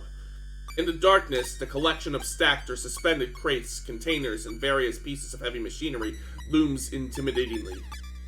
Looking from container to container, you realize that none of them are marked in a way that makes any sense to the uninitiated. Shaking your head, you reach for the radio to ask the chief where you'd be able to find it. Before you can call her, you hear the rustle of a jumpsuit's fabric behind you moments before a wavering voice demands, "Stop right there! Intruder! Identify yourself!" You raise your hand slowly, being careful not to make any sudden movements. Dalton had done a surprisingly good job to get the drop on you. And if he was under the impression you were the enemy, he should be armed to confront you like this. At ease, cadet. It's me, Lieutenant Takada. Oh, Lieutenant, I'm sorry, I thought that... Turning around slowly, hands still raised, you smile. Don't worry about it. You did good to sneak up on me like that, if I was the enemy. Pausing mid-sentence, you sigh as you realize that Dalton isn't actually holding a firearm. Cadet, where's your weapon? Sir? If I had been the enemy, what were you planning on making me do without a weapon for encouragement? Dalton pauses briefly, and you see realization flash in his eyes. Sorry, I didn't think that... Well, I thought that would just... Ease up, Dalton. When this is all sorted out, we'll go over anti-boarding procedures, okay? Yes! Thank you, sir! Although, what exactly is going on, Lieutenant? I was just finishing up something when all the power went out. I haven't been able to get in touch with anyone. It takes you a few minutes, but you quickly fill Dalton in on the events taking place on board the ship, including your current objective of obtaining the portable subterminal. The emergency suit radios! Why didn't I think of that? Oh, the chief's gonna be so mad! She was teaching me suit maintenance just last week! Oh! Hey, take it easy, cadet. No one else on the ship figured it out on their own either. So don't beat yourself up over it. I guess. So, don't worry about that. What we need to do now is find the PST. Do you know where it's kept? I think so. Let me look. With a kick against the container next to him, Dalton propels himself towards a set of smaller containers. Once he arrives, you watch as he opens one, rummages through various bits of electronic adjacent-looking hardware, which he fastidiously replaces before closing the lid, and moving on to the next one. It takes the cadet checking a few different storage containers before he eventually withdraws the device the size of a briefcase. With it firmly in hand, he slowly drifts back towards you, presenting it once more. Here we go, Lieutenant. This is what you're after. The portable subterminal. Kind of looks like a cyber deck. So, this is the portable subterminal, huh? You take the hefty device from Dalton and turn it over a few times to investigate it from different angles. The exterior is largely one off-white plastic shell with a handle attached, allowing you to carry it like a briefcase. The one visible seam that runs around the casing has two conspicuous clasps that you release, causing part of the device to fold out, revealing a keyboard alongside various screens, buttons, disk drives, and withdrawable cables. Alright, cadet. Can you give me the quick rundown of how to use this? Yes, sir. I guess the entry to the thoroughfare would be a good place to try. Sounds better than going for another walk outside the ship. Let's go. The two of you make your way through the hangar and up the flights of stairs that lead to the four-side thoroughfare. Once at the top, you are faced with the unyielding set of double doors. Okay, sir. First, you take the cable from the PST and connect it to the underside of the terminal next to whichever door you want to open. After that, you turn on the device. If you do that now, I'll show you how the rest once it's active. Alright. Following Dalton's instructions, you kneel by the terminal and withdraw the cable from the device. It's awkward in the darkness, but you eventually connect the cable to a port on the bottom of the terminal. Once you've got the sub-terminal connected, you can use it in the same way that you do a normal terminal. Just select the right function from the menu and insert your keycard into the slot here where it requests you to. Give it a try now. Alright, let's see. Using the small keyboard, you select the override open function. Then, as Dalton advised, you insert your keycard. As expected, although slightly slower than you'd like, the door opens, allowing access to the four-side thoroughfare. Great work, Cadet. All I need to do now is get this to the captain's quarters, and then to engineering, and we'll have the gun dog back up and running in no time. You okay there, Cadet? Yeah, I just forgot that you had to go for the codes from the captain's quarters. Isn't that against the rules, or insubordination, or something? I thought that it was forbidden to go to the captain's quarters unless explicitly instructed for duty. You sigh as Dalton shakily removes the cables from the terminal underside and closes the lid on the PST. Technically, yes, but right now the choice is insubordination or we all suffocate in the vacuum of space. But don't worry about that. I'm sure the captain will understand why I had to do it. Besides, I've always wanted to see what their quarters look like. So I'd say it's worth it, right? I guess. You place a hand on Dalton's shoulder and take the terminal from him. Anyway, you take it easy here. Try to raise the chief on the radio, see if she's got anything for you to do. I gotta get moving. Yes, sir! With that, you give Dalton a casual salute, and in return, he throws a rigid, formal salute back at you. Smiling to yourself, you head through the now open double doors and into the thoroughfare. Alright.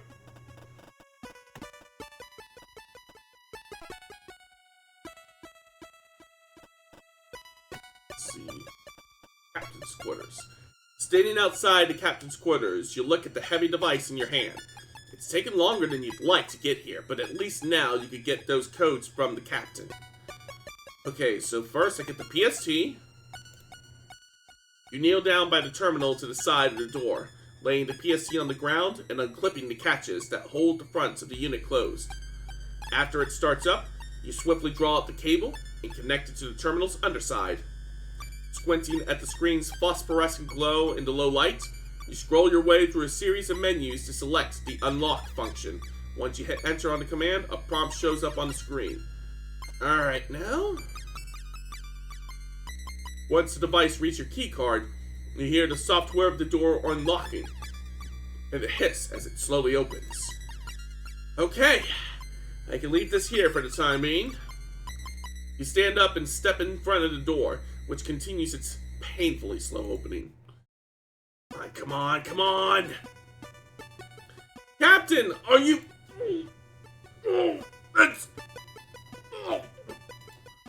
As you step across the threshold into the dark of the captain's quarters, you are instantly overwhelmed by a powerful fetor. You gag and stumble your way back to the door, taking a deep breath of the corridor's stale air. You try to compose yourself, but the odor drifts out around you and a particularly acrid waft stings the back of your throat as you take another breath, causing you to gag again.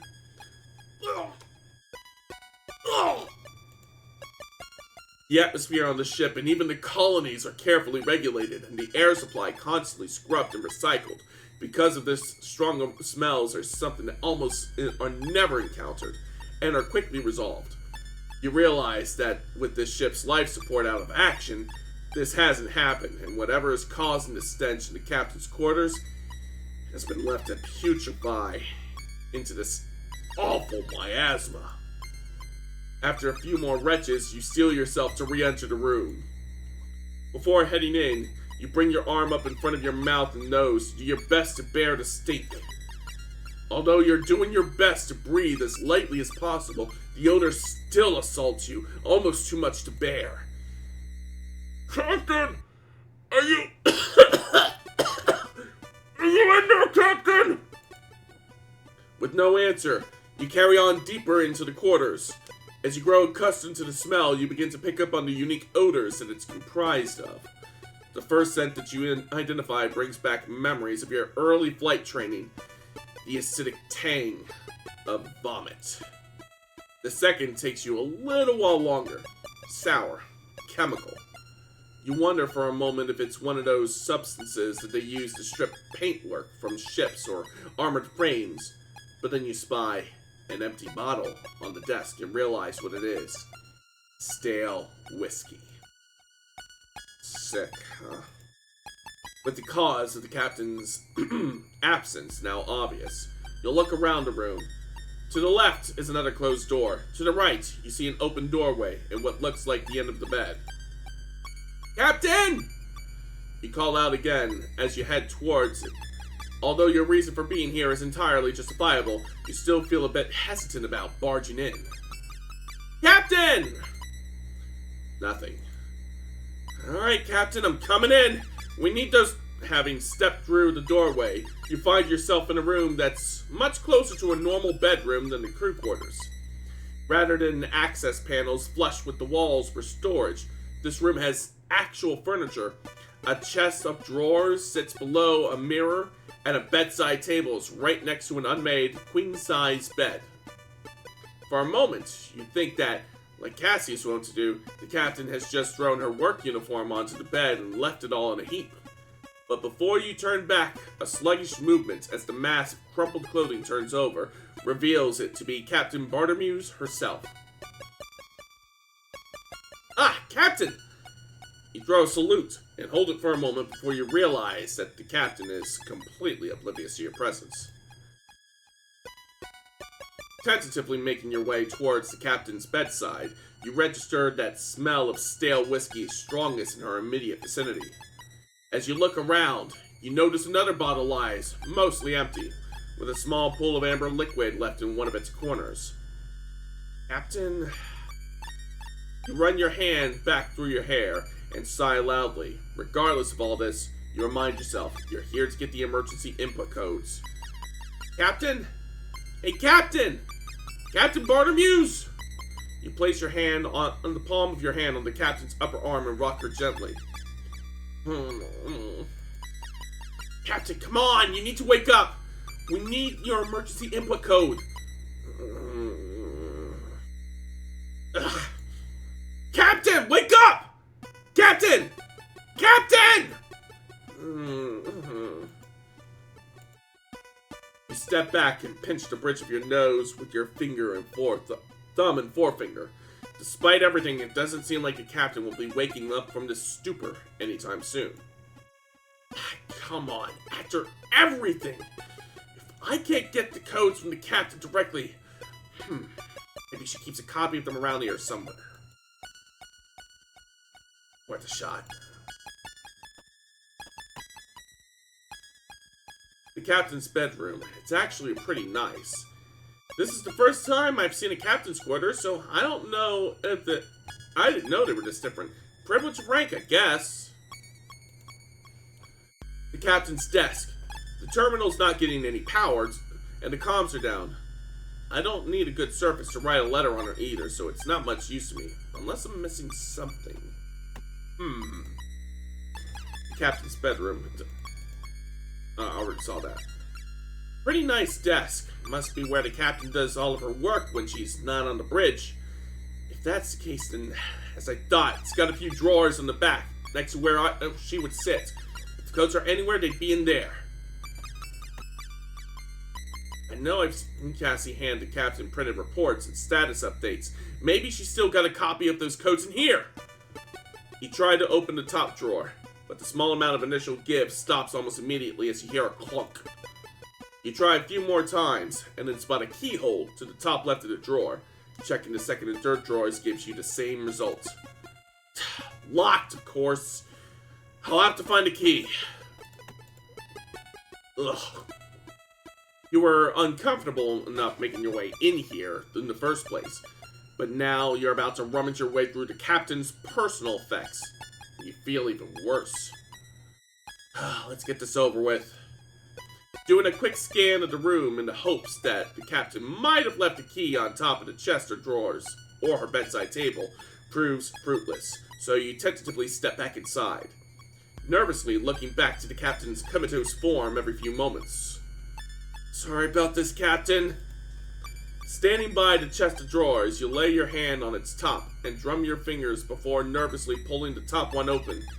Seeing only folded clothing inside, you close it quickly, going on to repeat this process for the next 2 drawers, finding nothing. Stepping back, you take another look around. The only immediately obvious place left to check is the drawer and the bedside table, right next to the captain. Moving over to it, you squat down beside the unit, acutely aware of the captain sleeping right next to it.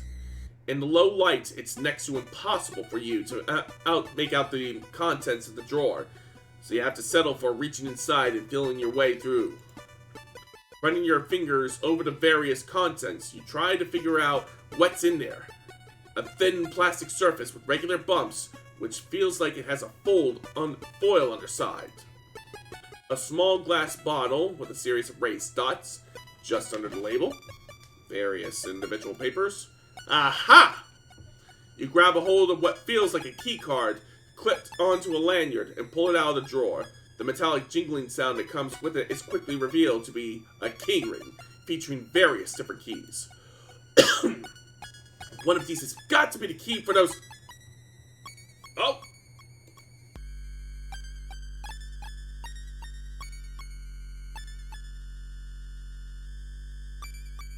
Lieutenant... You freeze in place with your hand half out of the drawer, holding on to the captain's identity card and keys. You hadn't seen her stir, but in the blink of an eye, Captain Bartimeus had managed to reach out and grab a hold of your wrist.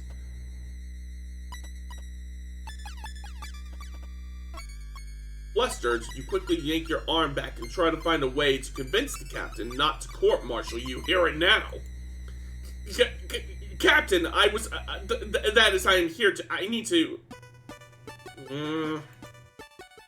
It's an emergency. We need to reboot the computer and Commander Quint's ill, so, we need your codes. Codes... Yes, your emergency input codes. We need them to reboot the ship's computer, which is why I'm here. Lieutenant Lord ordered me in here to, find your codes, so I need your keys so that I can... Sounds important, just... not making so much noise. With that, the captain sluggishly releases your wrist and draws her hand back towards her. Grabbing a handful of duvet, she rolls over, facing away from you. Let's hope that she doesn't remember that when she wakes up. Alright, we got the captain's keyring. Alright, let's see, which one? You spend a few moments working your way through the selection of keys that hang from the ring on the end of the captain's lanyard. You're able to discount a few based on their unusual shapes, but finding the right one is still a tricky task in this gloom. Eventually, you find one that slides easily into the lock and turns the mechanism, which lets out a surprisingly hefty clunk. You immediately open the top drawer and start rifling your way through the papers it contains. Come on! Come on! Working your way through the mass of papers, folders, and documents that are stuffed into the drawer, you squint at each one in turn, trying to quickly identify important details. Eventually, you scan the last document left in the drawer before placing it on the desk, and moving on to the second drawer down. Crew manifest, security updates, aha! You see the telltale tractor feed edges of the printer paper that you've seen Cassie produce updates and reports for the captain on sticking out from underneath a manila folder. You grab it and lift it up to the light, staring at the top and letting the rest of the continuous reams of paper unfurl. Your eyes scan the document for any key phrase that looks appropriate, until you see what you are looking for. Classified Core System Access Codes. Generation date, 2004-0214. For Captain and Second only. Finally! Tearing the relevant page from the rest of the documents at its perforation edges, you fold it up and stuff it into your pocket. Excellent. Turning to leave, you pause for a second before taking a moment to quickly stuff the rest of the documents back into their relevant drawers, and then locking them back up.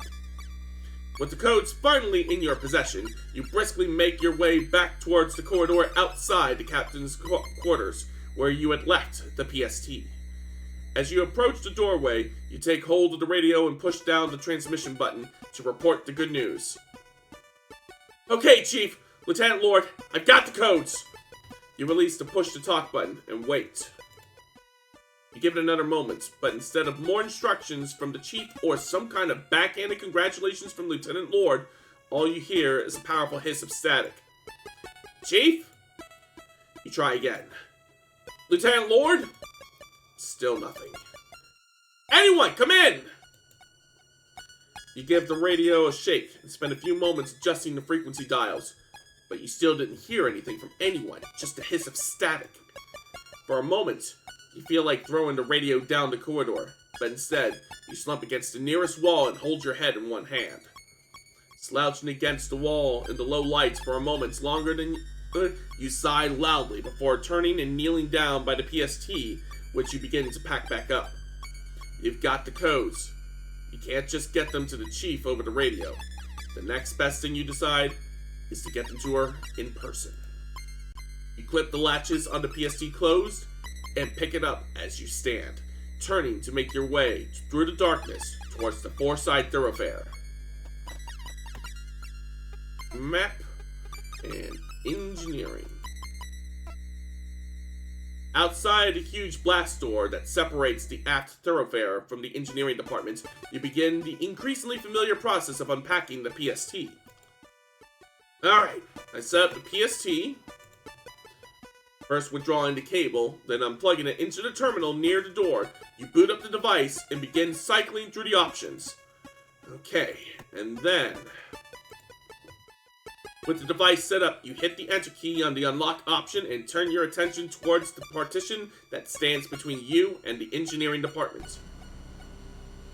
Unlike the other doors, the PST's battery power had been used to open, this blast door is inches thicker and comprised almost entirely of solid steel. You watch tentatively as a low grinding sound emits from the ceiling for about 10 seconds before the door even begins to move. Like the others, the opening process is agonizingly slow. In the darkness of the thoroughfare, time seems to lose all meaning as you watch the door almost imperceptibly work its way upwards. After a few minutes, the barely noticeable progress comes to a halt, and the low grinding stops, with the blast door giving you just over a foot of clearance between it and the floor. Turning your attention back towards the PST, you see a graphic of an empty battery with a cross through it blinking on the screen. Oh, no. Knowing that the blast door is being kept open by the device's dwindling battery power, you drop to the floor and, grabbing the PST, begin crawling forward into engineering. There's just enough clearance for you to worm your way through underneath, but the smooth paneling floor turning to grating makes it an uncomfortable experience. By the time you make it halfway through, with your feet still sticking out in the aft thoroughfare, the grinding noise that had stopped with the door starts back up again. Oh, no, no, no, no! You shove the PST ahead of you, through the small gap, being mindful not to yank the cable plugged into the other side of the terminal. Ignoring the grating now, you quickly squirm the rest of the way until you are now clear of the door. Then, rolling onto your back, you grab the PST's cable and give it a swift tug, pulling it out of the terminal on the other side and back to you just before the blast door drops shut. Whew! That was way too close. You stand up and quickly pick up the PST, which still has the low battery warning blinking on its screen. Chief! Your call is met with the oppressive silence that somehow seems worse in the vast space of the engineering department. Chief, it's me! Lieutenant Takada! I've got the PST! Chief! Making your way past various systems, terminals, stations, and machinery, you continue to call out to the Chief, but there's no response. Where the hell could she be? As you continue your way deeper and deeper into engineering, you grab the radio. Chief? Just like the last time you tried, no one answers, and all you hear is static. Chief! You dart down different catwalks, trying to find a Chief, your mind racing as to where she could be. Chief! with the low battery warning illuminating your face in the increasingly small intervals with its constant flashing, you stop. Looking down at the PST screen, you make a decision. Well, I've done everything else myself. Turning back to the main section of engineering, you make a beeline over to the room that holds the central computer, your footsteps on the grating echoing through the silence. I may as well finish things.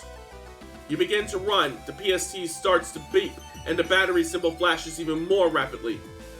If you're running out of battery, then don't use what you've got left flashing and beeping! Running at full pelt now towards the central computer, you reach it just as the PST's whole screen begins to blink, cycling between showing the warning and nothing at all. Once you arrive at the doorway that leads to the central computer room, you know what you've got to do. Wasting no time, you withdraw the cable and hurriedly plug it into the terminal with one hand while scrolling through the options with the other. Come on, hang in there! Come on, almost there! And now, there! As soon as the door begins to open, you jump to it and start pushing on it in order to force it open. Once you made it the gap large enough, you slip through at the exact same moment that you hear the PST power down and the door slides back shut. It takes a moment, but your eyes adjust to the darkness of the room. Looking around it, you see that it is a little bigger than a cleaning cupboard or a crew member's shower cubicle. Masses of thick cabling run through the ceiling and floor along the walls towards the end of the room opposite the doorway. On the far side is a huge screen with a keyboard positioned below it, about waist height. Stepping towards the interface, you run your hand over the keys. The computer shows no sign of life, even after you begin pushing random buttons. Simply mashing the keyboard doesn't produce any response, so instead you begin to feel your way over its casing in the darkness, trying to find what might be a power button. Eventually, you find a rocker switch set into the slide of the device. You flick it to the alternate position once, but nothing happens. With no other option, you flick it back to the position it was originally in. This time, the screen illuminates and you hear electronics come to life. Aha! As a hard drive somewhere beyond the screen begins to whir loudly, the screen transitions from its boot screen to a password input screen. After everything you had been through, you are now one input away from getting the ship back online. Finally! Alright! And enter! With a final flourish, you strike the return key. An immense feeling of satisfaction fills you as you watch the computer work its way through the startup process. Names of systems show up and are followed by their status changing from offline to active. A faint draft runs down your neck, which you take to mean life support and ventilation is back online. Alright, hold on Cassie, Oh?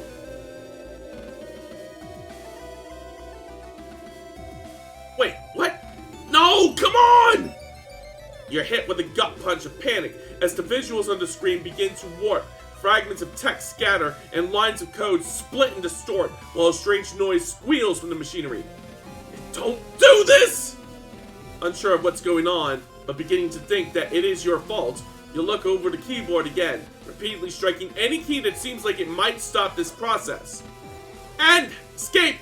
Pause! Pause! Pause!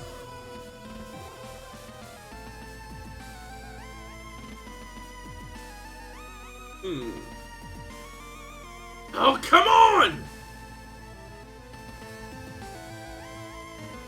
What's going on?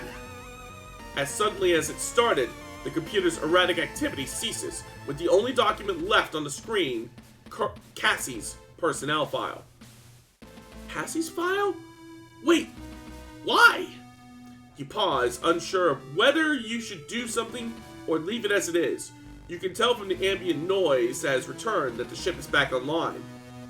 But why would the computer freak out like this? And why would it pull up Cassie's file?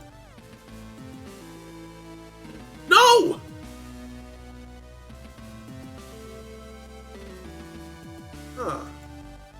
Doing your best to understand what you just saw, you tentatively reach a hand out towards the keyboard. You're still unsure of what you could do to find out what just happened, but can't help but feel like whatever it was wasn't right. Akana! I need you on the bridge right now! You withdraw your hand, instead grabbing the radio to answer Lieutenant Lord. Alright, I'm on my way back now! How's Lieutenant Quinn doing? There's no time for her! Get up here now! You curse under your breath as you turn to leave the room. You've learned now that if Lieutenant Lord doesn't intend to be helpful, she won't be. Rather than attempt to argue, you make your way through the ship back towards the bridge. Up we go.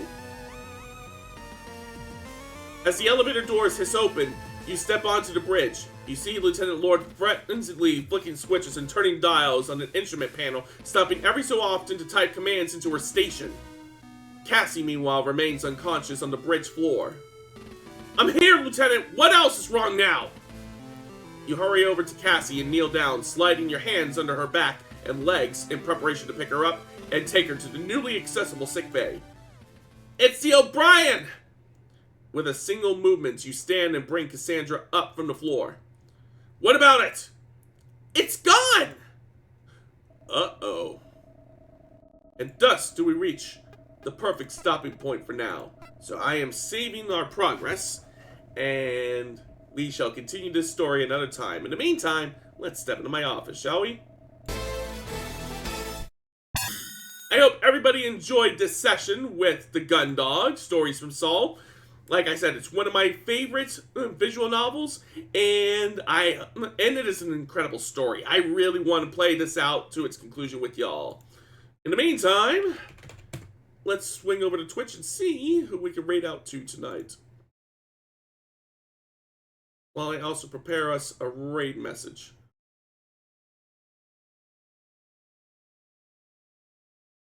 There we go. Copy and paste that down here. And let's see who is live now. Shamor, Shamor, Shamor, Shamor, Shamor,